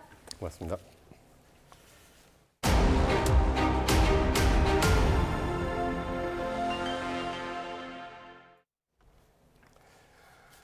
네, 올여름 전국 평균 하루 최고 기온이 사상 최고를 기록했습니다. 특히 가뭄이 심한 강릉 지역은 폭염과 열대야 일수가 기상 관측 이래 114년 만에 가장 많았습니다. 정혜윤 기자의 보도입니다. 초반부터 역대급 더위로 시작한 올여름. 폭염과 호우가 반복되며 가마솥 더위가 잦았던 탓에 유난히 습도 높은 더위가 활동을 힘들게 했습니다. 9월이 시작했지만 계절의 시계는 여전히 가을이 아닌 늦여름에 가깝습니다. 실제로 올해 여름 우리나라를 찾아온 더위의 기세는 역대 여름을 능가한 것으로 나타났습니다. 기상청이 지난 6월부터 8월까지 전국 평균 기온을 분석한 결과 하루 최고 기온은 30.7도, 최저 기온은 21.9도로 모두 역대 1위를 기록했습니다. 올여름 한낮은 물론 밤 더위까지 지난해를 뛰어넘어 기상 관측 이래 신기록을 세운 겁니다. 특히 가뭄이 심한 강릉 지역은 6월 이후 폭염과 열대야 일수까지 모두 40일 이상을 기록해 114년 만에 가장 많았던 것으로 나타났습니다. 올해는 한반도 상공을 뒤덮은 뜨거운 두 개의 고기압이 더위를 강화했습니다. 특히 강릉을 비롯한 강원 영동 지역은 태백산맥을 넘어 불어온 고온 건조한 바람의 영향으로 높은 기온이 이어졌습니다. 여기에 태풍이나 장마에 직접적인 영향이 없었던 점도 더위를 심화시킨 요인으로 보입니다. 역대급 더위 기록은 9월에도 이어질 전망입니다. 기상청은 이달까지 예년 기온을 웃돌면서 다소 더운 날씨가 이어지고 특히 가뭄이 극심한 영동 지방은 건조한 날씨가 이어지며 메마른 날씨가 더 심화할 수 있다며 지속적인 대비와 경계를 당부했습니다. YTN 정혜윤입니다. 최악의 가뭄으로 강릉의 주 상수원 저수율이 2차 저지선인 15% 아래로 떨어지면서 강릉시가 긴급 대책을 내놨습니다. 민, 관, 군의 급수 차량을 총동원해서 저수지에 물을 채우고 대형 숙박업소와 식당에는 축소 운영을 권고했습니다. 보도에 송세혁 기자입니다. 강릉 오봉저수지 두 굴 따라 급수차 10여 대가 줄지어 서 있습니다. 2차 저지선인 저수율 15%마저 무너지자 운반급수에 나선 겁니다. 오봉저수지에 설치된 지름 150mm 관입니다. 급수차 호수를 이 관에 연결하면 물이 곧바로 저수지로 공급됩니다. 강릉시는 하루 민관군 급수차 400대를 동원해 저수지 3.5km 구간에서 15,000톤의 물을 공급할 계획입니다. 하루 생활용수 사용량의 18%에 해당하는 양입니다. 홍제 정수장에선 소방차 70여 대가 하루 2천여 톤의 물을 공급 중이고 군당국도 물탱크차 400여 대를 지원하기로 했습니다. 차로 공급을 하고 시작하기 때문에 그렇게 완전히 제로가 되기까지 만들지는 않을 겁니다. 절수 대책도 한층 강화됐습니다. 강릉시는 대형 숙박업소에 객실 3분의 1 축소 운영을 권고했습니다. 앞서 시의 협조 요청에 따라 수영장과 사우나는 이미 운영을 중단하거나 축소했습니다. 취소 요청도 많고 저희도 지금 축소 운영 쪽으로 아마 좀 돌리지 않을까 싶습니다. 식당에도 영업시간 단축을 당부했습니다. 저희 저녁 장사는 거의 안 하다시피 해요. 근데도 뭐 여기서 단축을 하면 문 닫으라는 얘기네.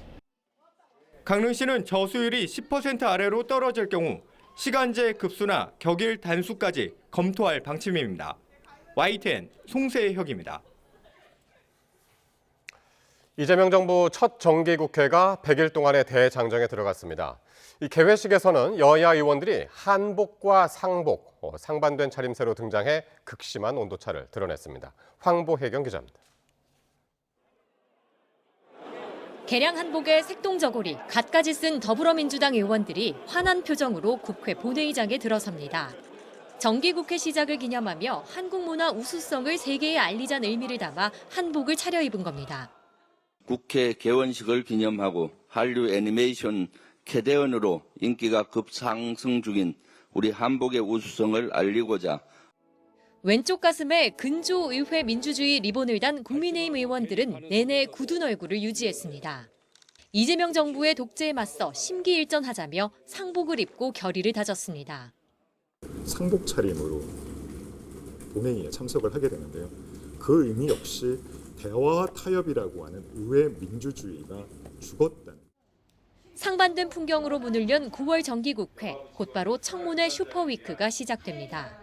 교육부 최교진, 여성가족부 원민경 장관 후보자 등 이번 주에만 4명의 인사청문회가 진행됩니다. 9일과 10일엔 여야 교섭단체 대표 연설, 15일부터 나흘 동안은 분야별 대정부 질문이 이어집니다. 민주당은 검찰, 언론, 사법 등 3대 개혁을 반드시 완수하겠다며 개혁 골든타임을 놓치지 않겠다고 강조했습니다. 검찰개혁 엇박자 논란엔 거듭 선을 그었습니다. 당정되는 이견 없이 흔들림 없이 원팀 원보이스로 찰떡같이 뭉쳐 차돌처럼 단단하게 달려가겠습니다. 국민의힘은 민주당의 입법 드라이브를 폭주로 규정하고 대여 투쟁에 힘을 모으고 있습니다. 특히 더 센 특검법은 지방선거를 겨냥한 야당 탄압이라고 반발했습니다. 이번 정기국회에서 국민의 삶을 파괴하는 이재명 정권의 무능한 국정 운영에 대해서 처절하게 맞서 싸우겠습니다. 728조 원 규모 내년도 예산안을 두고도 민주당은 민생회복 마중물이자 주춧돌, 국민의힘은 빚잔치 포퓰리즘이라고 맞서고 있습니다. 12월 9일까지 100일의 여정은 개회식의 옷차림처럼 갈라진 풍경이 반복될 전망입니다. YTN 황보혜경입니다. 불법 정치자금을 받은 혐의로 구속영장이 청구된 국민의힘 권성동 의원에 대한 체포동의안이 국회에 제출되면서 이르면 9일 본회의에서 보고되고 오는 10일 표결에 붙여질 것으로 전망됩니다. 국회의원 체포동의 요구서는 법무부를 거쳐 대통령 재가를 받고 국회에 제출하게 되는데 국회 본회의가 산회된 이후인 오늘 체포동의안이 국회에 도착하면서 다음 본회의에 보고될 예정입니다. 국회의장은 의원 체포동의 요구서를 받은 뒤 처음 개의하는 본회의에서 이를 보고하고 24시간 이후 72시간 이내에 본회의를 열어 표결에 붙여야 합니다. 검찰 개혁을 추진하는 여권을 중심으로 최근 검찰의 보안 수사권 폐지 여부를 둘러싼 논쟁이 계속되고 있습니다. 검찰 안팎에서도 공방이 이어지는 가운데 경찰에서는 이 검찰의 보안 수사권 폐지에 찬성하는 목소리가 공개적으로 나왔습니다. 정현우 기자가 보도합니다. 이재명 정부가 추진하는 검찰 개혁은 수사와 기소 분리를 기본 내용으로 하고 있습니다. 다만 경찰 수사가 미진하다고 판단될 경우 검사가 직접 수사할 수 있게 하는 보안 수사권까지 없애야 하는지를 두고 이견이 계속되고 있습니다. 특히 정성호 법무부 장관이 보안 수사권 폐지와 관련해 논의가 필요하다는 취지의 신중한 입장을 밝히면서 논쟁이 시작됐습니다. 특히 경찰의 수사의 어떤 부실한 측면들 또는 봐주기 측면을 보완할 수 있는 제도적 장치는 꼭 필요합니다. 네. 이에 대해 민주당 내 강성으로 분류되는 이영배 의원은 정 장관을 향해 너무 나갔다며 개인적 의견을 말한 것 같다고 비판했고 임은정 서울 동부지검장은 공개석상에서 정 장관이 검찰에 장악됐다며 공개 저격하기도 했습니다. 정성호 장관님의 말씀은 검찰이 바라는 아니라는 건 다 아시지 않습니까? 법무부조차도 지금 검찰이 다 장악돼 있는 상태인 건 알지 않습니까? 검찰 내부망에선 임 지검장을 향해 보안 수사를 해본 적은 있느냐는 등 검사들의 비난이 이어졌습니다. 이런 가운데 경찰도 검찰의 직접 보안 수사 폐지에 찬성하는 목소리를 내기 시작하면서 논쟁에 뛰어들었습니다. 박성주 경찰청 국가수사본부장은 정례 기자간담회에서 수사 기소 분리라는 대전제에서 직접 보안 수사도 일종의 수사인 만큼 보안 수사 요구권으로 일원화돼야 하는 게 옳다는 입장을 밝혔습니다. 다만 검찰이 보안 수사를 요구하면 경찰도 당연히 보안 수사를 하고 경찰 수사가 미진할 경우 담당 경찰 교체나 징계 요구권이 당연히 있어야 할 것이라고 말했습니다. 또 검사의 영장 청구권과 검찰의 기소 독점 등으로 경찰 수사권도 10중으로 통제를 받고 있다며 검찰 개혁으로 경찰권이 비대해질 것이란 우려에 대해 반박했습니다. 검찰 보안 수사권 폐지 이외에도 신설될 중대범죄수사청에 대해서도 어느 부처 산하에 둘지 등 논쟁이 계속되고 있습니다. 대통령실과 여권 지도부에서 봉합에 나선 가운데 오는 4일 국회 법제사법위원회에서 열리는 공개 토론을 통해 검찰 개혁과 관련한 갈등이 해소될지 관심입니다. YTN 정윤우입니다. 더불어민주당 강경파 의원들을 중심으로 추진되고 있는 이른바 내란 특별법에 대해 대법원이 처음으로 입장을 밝혔습니다. 특히 내란 특별재판부 설치를 두고는 사법부 독립 침해임은 물론이고 위헌 논란이 불거질 수 있다고 우려했습니다. 이경국 기자입니다. 더불어민주당은 강경파를 중심으로 이른바 내란 특별법을 추진하고 있습니다. 비상계엄 관련 사건들을 전담할 내란 특별재판부 설치 등을 골자로 하는 법안입니다. 윤석열 전 대통령 구속 취소, 한덕수 전 총리 구속영장 기각 등으로 사법부가 불신을 초래한 만큼 공정한 재판을 위한 특단의 대책이 필요하다는 겁니다. 사법부가 좀 소극적이 아니냐, 오히려 내란 세력들을 감싸게 하는 거 아니냐 이런 의혹이 제기가 되고 있는 거죠. 이와 관련해 대법원 소속 법원행정처가 지난달 29일 법안을 검토한 의견을 국회에 냈습니다. 먼저 내란 특별재판부, 그리고 특별 영장 전담판사 설치에 대해선 신중한 검토가 필요하다는 입장입니다. 그 자체로 사법권 독립 침해인데다 공정성 담보를 위한 무작위 배당 원칙도 지킬 수 없게 돼 재판 신뢰를 저하할 수 있다는 겁니다. 법원 행정처장은 국회에 나와 위헌 논란으로 자칫 재판이 무효가 될 수 있다는 우려도 밝혔습니다. 위헌적인 조치라는 주장을 할 텐데 이런 역사적인 재판이 무효화돼버리는 그런 엄중한 사태가 생길 수도 있겠습니다. 국회와 대한변협 등이 참여하는 후보자 추천 과정이 정치성을 띠는 만큼 재판을 두고 정치적 논란이 불거질 가능성도 함께 지적했습니다. 내란이나 외환죄로 유죄가 확정된 인물에 대해 사면이나 감형을 제한하는 조항을 두고는 대통령의 사면권을 침해할 수 있는 만큼 추가적인 검토가 필요하다고 덧붙였습니다. YTN 이경국입니다. 네, 이재명 정부 들어 첫 군 수뇌부 인사가 단행됐습니다. 계엄 여파로 현 4성 장군을 모두 교체했는데 군 서열 1위인 합참 의장엔 육군이 아닌 공군이 내정됐습니다. 김문경 기자가 보도합니다. 관심을 모았던 이재명 정부 첫 군 수뇌부 인사가 단행됐습니다. 군 서열 1위인 합참의장에 진영승 전략사령관이 내정됐습니다. 진영승 내정자는 공사 39기로 공군 출신 합참의장 내정은 2020년 이후 약 5년 만입니다. 육군 총장에는 육사 47기 김규화 미사일 전략사령관이, 해군 총장에는 해사 46기 강동길 합참 군사지원본부장이, 공군 총장에는 공사 40기 손성락 공군 교육사령관이 각각 내정됐습니다. 또 한미연합사 부사령관에는 육사 48기 김성민 5군 단장이 자리에 올랐습니다. 이 밖에 지상작전사령관에는 육사 48기 주성훈 1군 단장이, 제2작전사령관에는 3사 출신의 김호복 중장이 이름을 올렸습니다. 인사청문회 대상자인 합참의장을 제외한 다른 사람은 대장 진급 인사와 함께 국무회의를 거쳐 임명될 예정입니다. 다만 육군 참모총장은 계엄 관련으로 구속 기소돼 휴직 상태인 박안수 육군 참모총장이 전역하는 다음 달에 취임할 예정입니다. 윤석열 정부 시절인 지난 2023년 10월 사성 장군 7명을 모두 교체한 지 약 2년 만에 이번에는 계엄 여파로 사성 장군 7명을 전원 교체한 겁니다. 대장급 장성을 전원 교체함으로써 인적 쇄신을 도모하고 군을 조기에 안정화시켜 나갈 것입니다. 다만 육군의 경우 핵심 보직인 총장과 지상작전사령관, 한미연합사 부사령관의 육사 출신을 중용하는 등 기존 인사 원칙을 크게 흔들지는 않았다는 평가입니다. 국방부는 국민에게 신뢰받는 국민의 군대라는 역할에 충실하고 강한 군대로 거듭날 수 있도록 최선을 다하겠다고 밝혔습니다. YTN 김문경입니다.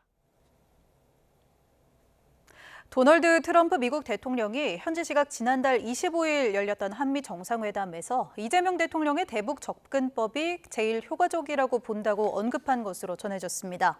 김용범 대통령실 정책실장은 오늘 유튜브 방송에 출연해 이번 회담에서 이 대통령과 트럼프 대통령이 많은 신뢰를 구축했다며 이같이 밝혔습니다. 또 트럼프 대통령이 이 대통령과 오찬 도중 시진핑 중국 국가주석으로부터 한반도와 중국 간 역사상 51번의 전쟁이 있었다는 이야기를 들었다는 말도 했다고 소개했습니다. 이 대통령은 이번 회담을 앞두고 정상회담을 못해도 괜찮으니 무리한 사안에는 서명할 수 없다는 취지로 참모들에게 이야기를 했고 이에 더 편하게 협상할 수 있었다고 김 실장은 덧붙였습니다.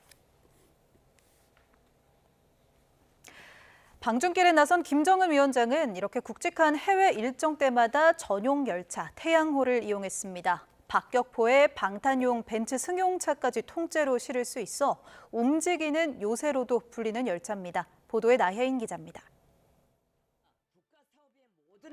지난해 북한 매체를 통해 공개된 김정은 위원장의 전용 열차 태양호입니다. 열차 한 칸을 완전히 개방한 채 연설하는 김 위원장 옆으로 최고급 벤츠 SUV 한 대가 실려 있습니다. 열차도 안에 실린 벤츠 차량도 모두 방탄 기능을 갖춘 것으로 알려졌습니다. 김정은 같은 경우는 어디 갈 때 화장실도 다 들고 가지 않습니까? 그러니까 그런 것까지 다 합하면 결국 이제 10개의 이게 량이 10개의 열차가 필요한데 그게 이제 이렇게 무거운 이유는 방탄 기능 때문에 그래요. 김 위원장이 해외에 나갈 때마다 열차 이용을 선호하는 건 이처럼 안전성이 가장 큰 이유로 꼽힙니다. 2019년 트럼프 미국 대통령과 베트남 하노이에서 만날 땐 60시간 넘게 열차를 탔고 재작년 9월 푸틴 러시아 대통령과 회담 땐 왕복 9박 10일 동안 이동하는 일정을 감수했습니다. 승리하는 김정은 동지께서 타신 전용 열차는 당과 정부, 무력기관의 지도 간부들과 환송 군중의 뜨거운 발해움을 받으며 출발했습니다. 김 위원장의 전용 열차는 방탄 기능뿐 아니라 박격포 같은 무기와 레이더 탐지를 회피하는 스텔스 기능도 탑재한 것으로 알려졌습니다. 열차 안 집무실엔 위성 통신 장비도 갖춰져 있어 달리는 요새로 불립니다. 식당과 체육, 의무시설, 수행원들을 위한 공간까지 무게는 일반 열차보다 무거울 수밖에 없습니다. 북한의 선로 상태가 이를 감당하긴 버겁다 보니 속도는 시속 60km를 넘기기 어려운 것으로 전해집니다. YTN 9입니다. 김정은 북한 국무위원장, 과거에도 열차를 타고 외국을 방문했는데요. 이례적인 장면들이 화제가 됐었죠. 당시 화면 함께 보시죠. 네, 먼저 지난 2019년 2월 베트남 하노이에서 트럼프 대통령과의 정상회담이 있었죠. 회담에 가기 위해 김 위원장은 이렇게 평양에서 의장대의 사열을 받으며 열차에 올라탔습니다. 우리 당과 국가 군대의 최고領導자 김정은 동지께서 제2차 조미순회 상봉과 회담을 위하여 평양을 출발하셨습니다. 열차의 내부는 이렇게 생겼습니다. 창문에는 커튼이 드리워져 있고 양옆에 소파가 놓여 있는 모습인데요. 철로 위를 달리는 집무실로 불릴 정도로 회의도 하고 휴식도 할 수 있는 곳입니다. 그래도 오랜 시간 열차를 타는 게 쉬운 일은 아니겠죠. 출발한 지 60시간이 지났을 무렵에는 중국 난닝역에서 잠시 쉬는 모습이 포착됐는데요. 김 위원장이 직접 성냥으로 불을 붙여 담배를 피우고 동생 김여정 노동당 부부장이 이렇게 옆에서 재떨이를 들고 수발을 드는 모습입니다. 이번에도 김정은 위원장이 열차를 타고 중국 단둥역을 처음 지나 베이징역에 도착할 것으로 보입니다. 지난 2018년 중국을 비공식 방문할 때는 부인 리설주가 동행을 했는데요. 평양에서 베이징까지 20시간이 넘게 걸리는 긴 여정이었습니다. 당시에는 이렇게 중국의 고위 관료들이 나와 꽃다발을 안기며 환영식을 가졌습니다. 김정은 북한 국무위원장 등이 참석하는 중국 전승절 기념 행사가 모레 오전 9시에 시작된다고 중국 관영 신화통신이 보도했습니다. 신화통신은 현지 시간 3일 오전 9시 베이징天安門에서 개최되는 전승절 기념 행사에서 시진핑 중국 국가주석이 연설에 나서고 군대도 사열할 예정이라고 전했습니다. 전승절 행사 참석자 명단에는 김정은 위원장과 함께 블라디미르 푸틴 러시아 대통령 등도 이름을 올렸습니다. 김정은 북한 국무위원장과 푸틴 러시아 대통령의 중국 전승절 기념식 참석을 계기로 북중러 3국 정상회담이 열릴지 관심입니다. 다만 북중러 공조에 대한 3국의 온도 차이가 뚜렷해서 회담 성사 여부는 불투명해 보입니다. 홍선기 기자가 보도합니다. 중국의 전승 80주년 기념식은 북한과 중국, 러시아 정상이 한자리에 모인다는 것만으로도 전 세계의 관심을 사고 있습니다. China's upcoming military parade is a chance for Beijing to show off its military hardware and its influence as a political power. 이제 관심은 북중러 정상이 한자리에 모인 김에 탈냉전 이후 처음으로 3국 정상회담이 열릴지에 쏠립니다. 그러나 북중러 정상회담에 대한 3국의 온도차가 뚜렷해서 실제 성사 여부는 미지수입니다. 일단 3국 정상회담에 가장 적극적일 사람은 김정은 위원장으로 보입니다. 미국과 패권 경쟁을 벌이는 두 나라의 정상과 나란히 서는 모습만으로도 대내외적으로 상징적인 효과가 크기 때문입니다. 이번 정승절 행사가 중국, 러시아와 함께 반서방 다각화 질서 구축에 동참하는 명분을 확보할 수 있는 그런 장점이 있습니다. 푸틴 대통령 입장에서는 김정은 위원장만큼 적극적이지는 않아도 중국을 한편으로 끌어들이는 효과를 기대할 수 있습니다. 우크라이나와의 전쟁에서 북한 말고는 이렇다 할 우군이 없던 러시아에 중국이 힘을 실어주는 모습이기 때문입니다. 반면 시진핑 주석은 바로 이런 점 때문에 북중러 밀착에 거리를 두고 싶어 합니다. 중국은 협력을 하긴 합니다만 북중러로 같이 묶이는 거에 대해서는 그것을 일종의 신냉전 구도로 되는 것은 결연히 반대한다는 그 입장을 계속 유지하고 있는데 아마도 그 입장이 크게 바뀔 것 같지는 않습니다. 그러나 손님을 초청한 입장인 시진핑 주석이 북한과 러시아에 대한 배려와 한미일 공조에 대한 경고 차원에서 전격적으로 북중러 회담에 응할 가능성도 배제하기는 어렵다는 시각도 있습니다.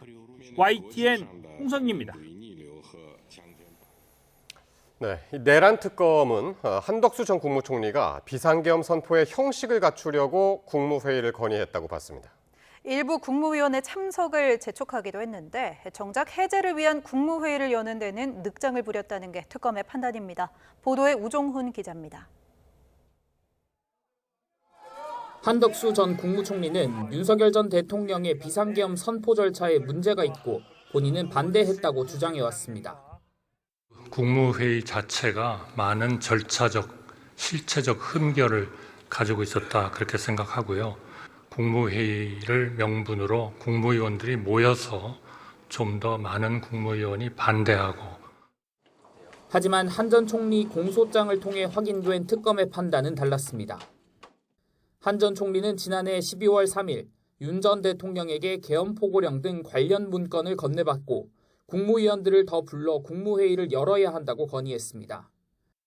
의사 정족수를 채워 형식을 갖추자는 한 전 총리 제안에 따라 윤 전 대통령이 밤 10시 계엄 선포 계획을 바꿔 국무위원 소집 지시를 내렸다는 겁니다. 특검은 한 전 총리가 국회 계엄 해제 표결이 끝난 뒤에도 국무회의 소집을 늦춰 윤 전 대통령 내란 범행을 방조했다고 봤습니다. 새벽 1시 2분쯤 국회에서 해제 요구안이 가결되자 당시 국무조정실장이 국무회의 소집을 건의했지만 한 전 총리는 기다려보자며 지연시키려는 듯한 말을 했습니다. 결국 계엄 해제 절차를 위한 국무회의가 필요하다는 정진석 당시 대통령 비서실장 전화를 받고서야 소집을 통보했는데 앞서 소집이 건의됐을 때로부터 이미 1시간이 지난 때였습니다. 특검은 한 전 총리가 군 복무 당시 박정희 전 대통령의 비상계엄 선포를 겪고 전두환 전 대통령 12.12 군사반란 때는 행정부 주요 직책에 있었던 만큼 비상계엄 선포로 국민의 기본권이 심각하게 침해될 것을 충분히 예상할 수 있었다고 강조했습니다. YTN 우종훈입니다. 또 다른 매관매직 의혹에 연루된 이배용 국가교육위원장이 특검 수사가 본격화하자 사의를 표명했습니다. 특검은 필요한 수사를 마친 뒤 이 위원장을 불러 조사할 예정이라고 밝혔습니다. 안동준 기자의 보도입니다. 인사 청탁을 대가로 윤석열 전 대통령 부부에게 금거북이를 건넸다는 의혹을 받는 이배용 국가교육위원장이 사의를 표명했습니다. 특검이 강제 수사에 나선 지 닷새 만입니다. 이 위원장은 이 같은 상황이 발생해 송구하다면서도 조사 과정에서 성실히 소명하겠다며 의혹에 대해서는 따로 해명하지 않았습니다. 이런 가운데 특검은 필요한 부분을 더 확인한 뒤 이 위원장을 소환할 예정이라고 밝혔습니다. 국가교육위원회 위원은 모두 21명, 이 가운데 5명이 대통령 몫이고 위원장도 대통령이 임명합니다. 이에 따라 특검은 이 위원장이 임명되는 과정 전반을 들여다볼 것으로 보입니다. 금거북이 전달과 대통령의 임명권 행사가 연관성이 있는 것으로 의심되는 만큼 윤 전 대통령 부부를 공범으로 뇌물죄를 적용하겠다는 계산입니다.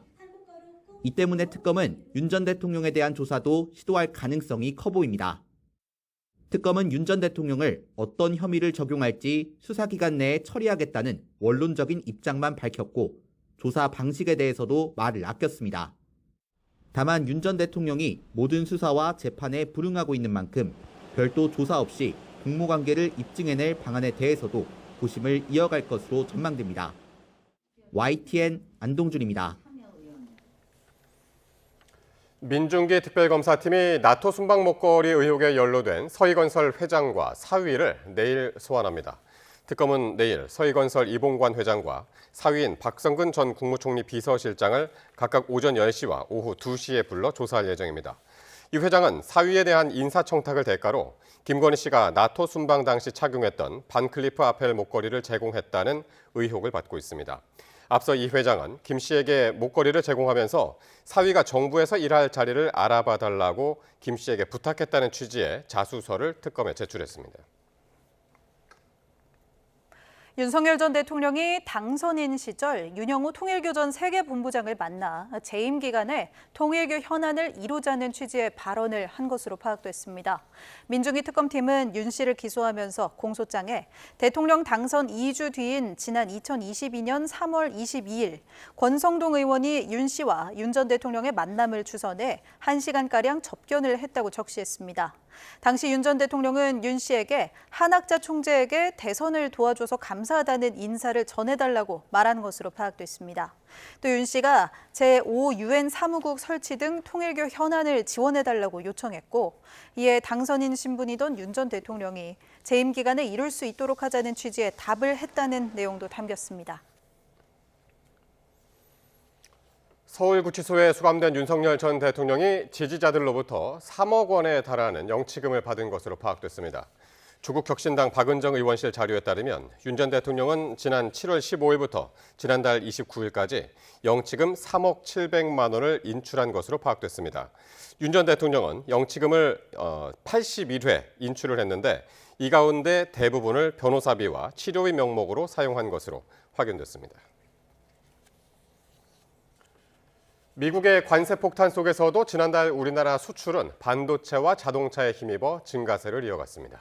다만 대미 수출은 12%나 주저앉았는데 아직 상호 관세 영향이 본격화하지 않았고 반도체 관세도 예고돼 있어 불확실성은 여전합니다. 최하영 기자가 보도합니다. 지난달 우리나라 수출은 지난해보다 1.3% 늘어난 584억 달러로 집계됐습니다. 지난 6월부터 석 달 연속 월별 최대 수출 실적을 경신했습니다. 수출 효자는 역시나 반도체였습니다. 지난달 반도체 수출은 1년 전보다 27% 늘어난 151억 달러로 두 달 만에 사상 최대 실적을 갈아치웠습니다. 주력 수출품인 자동차 역시 지난해보다 8% 넘게 늘어난 55억 달러를 기록하며 힘을 보탰습니다. 대미 수출은 줄었지만 유럽과 아시아 등에서 선방한 덕분입니다.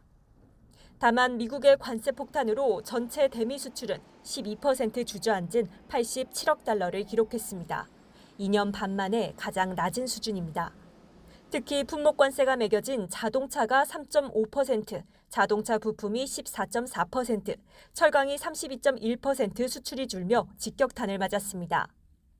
문제는 상호관세가 지난달 7일부터 부과돼 아직 영향이 본격화하지 않았고 추가 관세 충격도 남아있다는 점입니다. 미국 관세 조치가 아직 끝난 게 아니라 계속 반도체나 바이오나 의약품이나 이런 것들에 예고되어 있고 또 범위가 확장된다든가 뭐 관세율이 바뀐다거나 뭐 이런 것들도 있기 때문에 불확실성이 굉장히 큽니다. 게다가 수출이 반도체 중심으로 쏠리면서 향후 시장 경기 변화에 우리나라 수출이 크게 출렁일 수 있다는 우려도 나옵니다. YTN 최하영입니다. 대미 관세 불확실성이 올해 경제 성장률을 0.13%포인트, 내년 성장률은 0.16%포인트 끌어내릴 것으로 예측됐습니다. 한국은행은 미국 무역정책 불확실성이 우리 성장에 미치는 영향 보고서에서 대미 관세 불확실성은 수출과 투자를 큰 폭으로 감소시킴으로써 이처럼 우리 경제에 부정적 영향을 미칠 거라고 주장했습니다. 한은은 보고서에서 관세 협상 이후에도 대미 관세 불확실성이 커지지 않도록 양국 간 긴밀한 통상 협의를 지속할 필요가 있다고 제안했습니다. 소비자가 민생 회복 소비 쿠폰을 가장 많이 사용한 곳은 한식당으로 조사됐습니다. NH농협은행이 NH트렌드 플러스 보고서에서 1,634만 명, 약 9억 2천만 건의 카드 결제 데이터를 분석한 결과 업종별 소비 금액 비중은 한식당이 19.4%로 가장 높은 것으로 분석됐습니다. 이어 슈퍼마켓이 9.1%, 편의점은 8.5% 순으로 나타났습니다. 성과급으로 갈등을 빚던 SK하이닉스 노사가 임금 교섭에 나선 지 석 달여 만에 잠정 합의안을 도출했습니다. SK하이닉스 노사는 성과급 상한선인 기본급의 1000%를 폐지하고 올해 임금을 6% 인상하기로 의견을 모았습니다. 또 성과급 한도를 없애는 대신 해마다 영업이익의 10%를 재원으로 초과 이익 분배금을 산정하고 이 가운데 80%는 당해, 20%는 2년에 걸쳐 이연 지급하기로 했습니다. 경북 청도에서 일어난 열차 사고를 수사하는 경찰이 사고 13일 만에 한국철도공사 코레일에 대한 압수수색에 나섰습니다. 수사에 한층 속도가 붙을 것으로 보입니다. 김근우 기자입니다. 파란 상자를 든 경찰 수사관들이 코레일 대구본부 사무실로 들어갑니다. 비슷한 시각 대전의 코레일 본사에도 수사관들이 들이닥칩니다. 작업자 2명이 숨지고 5명이 다친 청도 열차 사고와 관련해 경찰과 노동청이 사고 13일 만에 강제 수사에 나선 겁니다. 어떤 부분 좀 중점적으로 확인하실 건가요? 어떤 부분 확인하실 예정이신지 한 말씀 부탁드립니다. 수사관 70여 명을 투입해 코레일은 물론 피해 작업자들이 속한 안전진단 전문업체도 압수수색했습니다. 사고 당시 작업과 관련된 계획서 등 서류와 관계자들의 컴퓨터, 휴대전화를 압수한 것으로 전해졌습니다. 수사당국은 확보한 압수물을 통해 작업자들이 철도에 들어간 과정을 파악하고 충돌 사고 방지를 위한 안전 조치가 제대로 돼 있었는지 확인할 계획입니다. 경찰과 노동청은 각각 업무상 과실치사와 중대재해처벌법 위반 혐의를 적용해 수사하고 있습니다. 특히 중대재해처벌법 위반 혐의로 코레일 법인과 한문희 전 사장, 협력업체 대표 등 총 5명이 피의자 신분으로 입건된 거로 파악됐습니다. 중상을 입은 작업자들이 점차 회복하면서 피해자 조사도 이어지고 있는 만큼 이번 압수수색을 계기로 수사에 속도가 붙을 전망입니다. YTN 김근우입니다. 경기 성남의 아파트 단지에서 10톤짜리 사다리차가 쓰러져 주변 상가와 차량을 덮치는 사고가 났습니다. 최근 사다리차나 천공기 같은 건설 장비가 쓰러지는 사고가 잇따르면서 이 집안 확인부터 강풍까지 더욱 주의가 필요하다는 지적이 나옵니다. 김희영 기자입니다. 아파트 단지 안, 갑자기 사다리차 한 대가 가로수 사이로 쓰러지면서 주차된 차를 덮칩니다. 무너진 사다리는 놀이터를 가로질러 미끄럼틀에 부딪힌 뒤 건너편 상가 지붕에 떨어집니다. 경기 성남시 정자동 아파트에서 이삿짐 나를 준비를 하던 10톤짜리 사다리차가 갑자기 넘어졌습니다. 처음에는 폭탄 터진 소리 같이 크게 들려서 사다리 넘어진 게 저희 가게까지도 무너져 있어서 굉장히 놀랐던. 사다리차는 아파트 19층 높이에서 쓰러졌는데 경찰은 강풍의 영향으로 보고 있습니다. 사다리차 쓰러짐 사고는 불과 석 달 전에도 발생했습니다. 서울 연희동에서는 사다리차가 경의중앙선 선로 위로 쓰러지며 한동안 열차 운행이 중단됐고 경기 용인 전철공사 현장에서는 70톤 천공기가 쓰러지면서 근처 아파트를 덮쳐 주민들이 대피했습니다. 대형 장비가 쓰러지는 사고를 예방하기 위해 전문가들은 우선 집안이 평탄하고 단단한지, 충분한 공간이 있는지 등을 확인하고 지지대를 제대로 설치하는 등 기본적인 안전 조치의 중요성을 강조합니다. 기본 원칙들은 비슷하거든요. 집안이 단단한지 확인해야 되고, 지지대, 아웃트리거를 제대로 설치해야 되고, 그리고 운전자가 제대로 교육받아야 되고. 특히 강풍이 불 때는 장비 조작을 멈추는 등 주의를 기울여야 한다고 강조합니다. YTN 김희영입니다. 경기 평택시에 있는 화장품 업체에서 기계가 폭발해 11명이 병원으로 옮겨졌습니다. 서울 면목동에서는 만취 운전자가 몰던 차량이 중앙분리대를 넘어 마주오던 차를 들이받아 2명이 다쳤습니다. 사건 사고 소식 윤태인 기자입니다. 다리가 파손돼 주저앉은 기계 주위로 경찰 통제선이 쳐졌습니다. 휘어진 철판이 떨어져 있는 등 주변이 온통 아수라장입니다. 경기 평택시에 있는 한 화장품 업체에서 화장품 포장지를 팽팽하게 만드는 데 쓰는 스팀 기계가 폭발했습니다. 이때 뿜어져 나온 뜨거운 증기에 작업자 11명이 다쳐 병원으로 옮겨졌습니다. 이 가운데 3명은 양쪽 다리에 2도 화상을 입는 등 중상인 것으로 파악됐습니다. 생명에 지장이 있는 분들은 없고요. 화상 전문 병원에 이송하신 분 있어요. 3분 정도 가셨네요. 경찰은 국립과학수사연구원과 추가 합동 감식을 벌여 구체적인 사고 원인을 조사할 방침입니다. 옆으로 넘어진 SUV를 소방대원들이 살펴봅니다. 바로 옆에는 보닛이 처참하게 부서진 승용차 한 대가 서 있습니다. 차가 뒤집어지고 이제 범퍼가 부서졌었어요. 파편이 되게 많이 있었던 것 같아요. 서울 면목동 용마터널 입구 근처에서 중앙분리대를 넘은 승용차가 마주오던 차량 2대를 들이받아 2명이 다쳤습니다. 경찰은 A씨가 혈중알코올 농도 면허 취소 수준의 만취 상태로 운전하다 사고를 낸 것으로 보고 위험운전 치상 혐의로 입건해 조사하고 있습니다. 경기 김포시 수도권 제2순환고속도로에서는 3톤짜리 화물차가 중앙분리대를 들이받고 쓰러져 운전자가 다쳤습니다. 또 화물차 적잠에 실려있던 술병들이 쏟아지면서 한때 한 개 차로가 통제됐습니다. YTN 윤태인입니다. 국회의원 시절 가상자산 투자로 거액을 번 사실을 숨기려 허위로 재산을 신고했다는 혐의로 재판에 넘겨졌던 김남국 대통령실 디지털소통비서관에 대한 무죄 판결이 확정됐습니다. 이는 김 비서관의 항소심 판결 이후 검찰과 김 비서관 모두 선고일로부터 7일 안에 상고를 제기하지 않아 이루어진 결과입니다. 앞서 서울 남부지방법원은 지난달 21일 김 비서관의 항소심에서 1심에 이어 무죄를 선고했습니다. 인천지방법원은 자신의 말에 답하지 않는다는 이유로 12살 미성년 회원을 폭행한 혐의로 기소된 복싱체육관 관장 30대 A씨에게 징역 8개월을 선고했습니다. 또 A씨에게 아동학대 치료 프로그램 40시간 이수를 명령하고 출소 후 5년간 아동 관련 기관에 취업하지 못하도록 제한했습니다. 재판부는 A씨가 아동에게 중한 폭력을 행사해 3주간 치료가 필요한 상해를 입었다며 피해자 측이 A씨의 엄벌을 탄원하고 있다고 설명했습니다.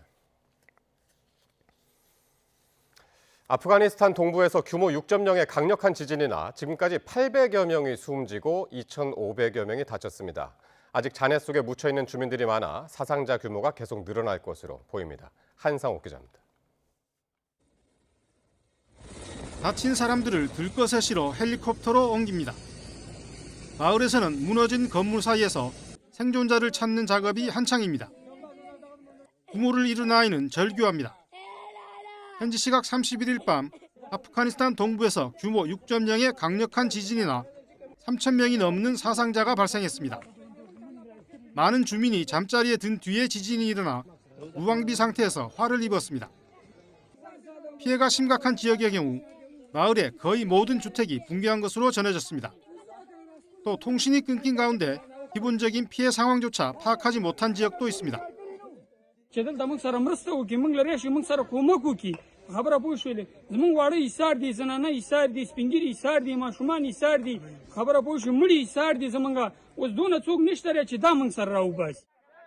외신들은 아프가니스탄 외곽 지역에 진흙 벽돌과 나무 등으로 허술하게 지은 주택이 많아 인명피해가 속출했다고 전했습니다. 아프가니스탄에선 2023년 10월에도 규모 6.3의 지진이나 4,500여 명이 숨지거나 다쳤습니다. YTN 한상욱입니다.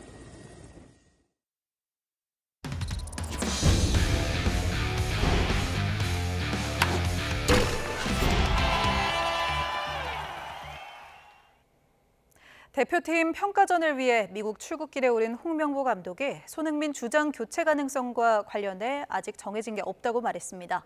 홍 감독은 인천공항에서 취재진과 만나 주장 관련은 혼자 결정할 문제가 아니며 물론 최종 결정은 자신이 하지만 그 전에 모든 구성원의 생각과 의견, 본인의 의견을 듣고 결정할 것이라고 말했습니다.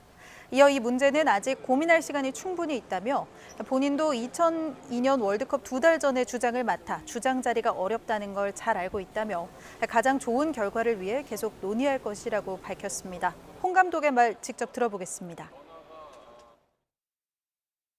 모든 구성원들의 생각이나 의견들을 다 듣고 또 본인의 의견도 듣고 결정을 하는 거기 때문에 이 문제는 저희가 앞으로 충분히 시간이 있다라고 생각이 들고 예를 들면 저도 2002년 월드컵 전에 2달 전에 제가 주장을 맡았기 때문에 하지만 이 주장 역할을 맡는다는 것은 굉장히 어려운 일은 어렵다는 건 제가 알고 있기 때문에 그 부분은 저희가 그날 말씀드렸듯이 가장 좋은 결과를 얻기 위해서 계속 논의를 할 겁니다. 지난해 한국 시리즈 무대에서 격돌했던 기아와 삼성이 올해는 치열한 가을 야구 경쟁에 매달려 있는데요. 투타가 함께 반등한 삼성이 막판 무서운 상승세를 타고 있는 반면 기아의 발걸음은 여전히 무겁습니다. 보도에 이경재 기자입니다. 3회 경기를 뒤집는 강민호의 투런포가 터지고 다시 한 점차 쫓긴 6회엔 이재현이 승리에 다가서는 솔로포를 뽑아냅니다. 선발 원텐에 이어 7회부터는 배찬승과 이승민, 김태훈이 1이닝씩을 무실점으로 책임지며 한화의 3연전 수입을 완성합니다. 지난주 까다로운 두산과 한화를 만나 5승 1패. 삼성은 투타가 함께 반등하며 확실한 상승세에 올라탔습니다. 지난주 마운드는 패한 한 경기를 빼면 모두 3실점 이내로 막았습니다. 특히 불펜에서 김태훈이 4경기에서 4이닝 무실점. 김재윤은 역시 4경기에서 4이닝 1실점으로 뒷문을 잘 잠갔습니다. 시즌 막바지 다다르면서 이제 체력적인 이슈가 가장 커서 이제 그런 부분에서 좀 체력적인 부분을 좀 더 100% 컨디션을 만들 수 있게 약간 거기에 좀 중점적으로 했던 것 같아요. 타선에선 구자욱이 5경기 연속 멀티히트를 치는 등 홈런 2개 10타점으로 펄펄 날았고 디아즈는 홈런 3방을 날리며 무게를 실었습니다. 3위 SSG의 2경기차 7위에서 일주일 만에 승차 없이 5위. 중위권 혼전 가운데 홀로 독주하며 가장 유력한 3위 후보로 떠올랐습니다. 지난주를 가장 아쉽게 보낸 건 기아였습니다. 6연패를 끊고 SSG의 위닝 시리즈를 기록하며 흐름을 바꾸는가 싶더니 일요일 KT의 9회 말 석점을 내주고 끝내기 패배를 당해 여전히 8위에 머물렀습니다. 잔여 일정이 시작되는 이번 주부터는 쉬는 날이 생기면서 에이스를 더 투입시킬 수 있고 엔트리도 5명 늘어나는데 숨막히는 가을 야구 싸움의 중요한 변수가 될 전망입니다. YTN 이경재입니다. 배드민턴 남자 복식 세계 랭킹 1위 김원호 서승재조가 세계 선수권 대회에서 정상에 올랐습니다. 김원호 서승재조는 프랑스 파리에서 계속된 대회 결승에서 세계 11위인 중국의 천보양 류이조를 맞아 40분 만에 2대0 완승을 거두고 금메달을 목에 걸었습니다.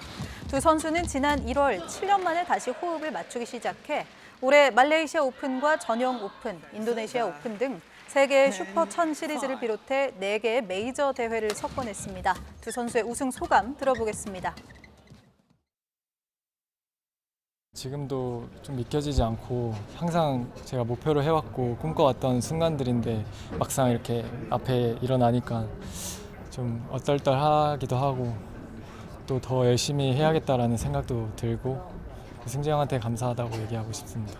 2023년도에 따봤지만 이 세계선수권에서 우승한다는 자체는 또 한 번 더 이루어질까 좀 많이 좀 믿기지 않았는데 또 이렇게 하게 되니까 너무 기분이 좋고 또 앞으로 나갈 수 있는 동기를 만드는 것 같아요.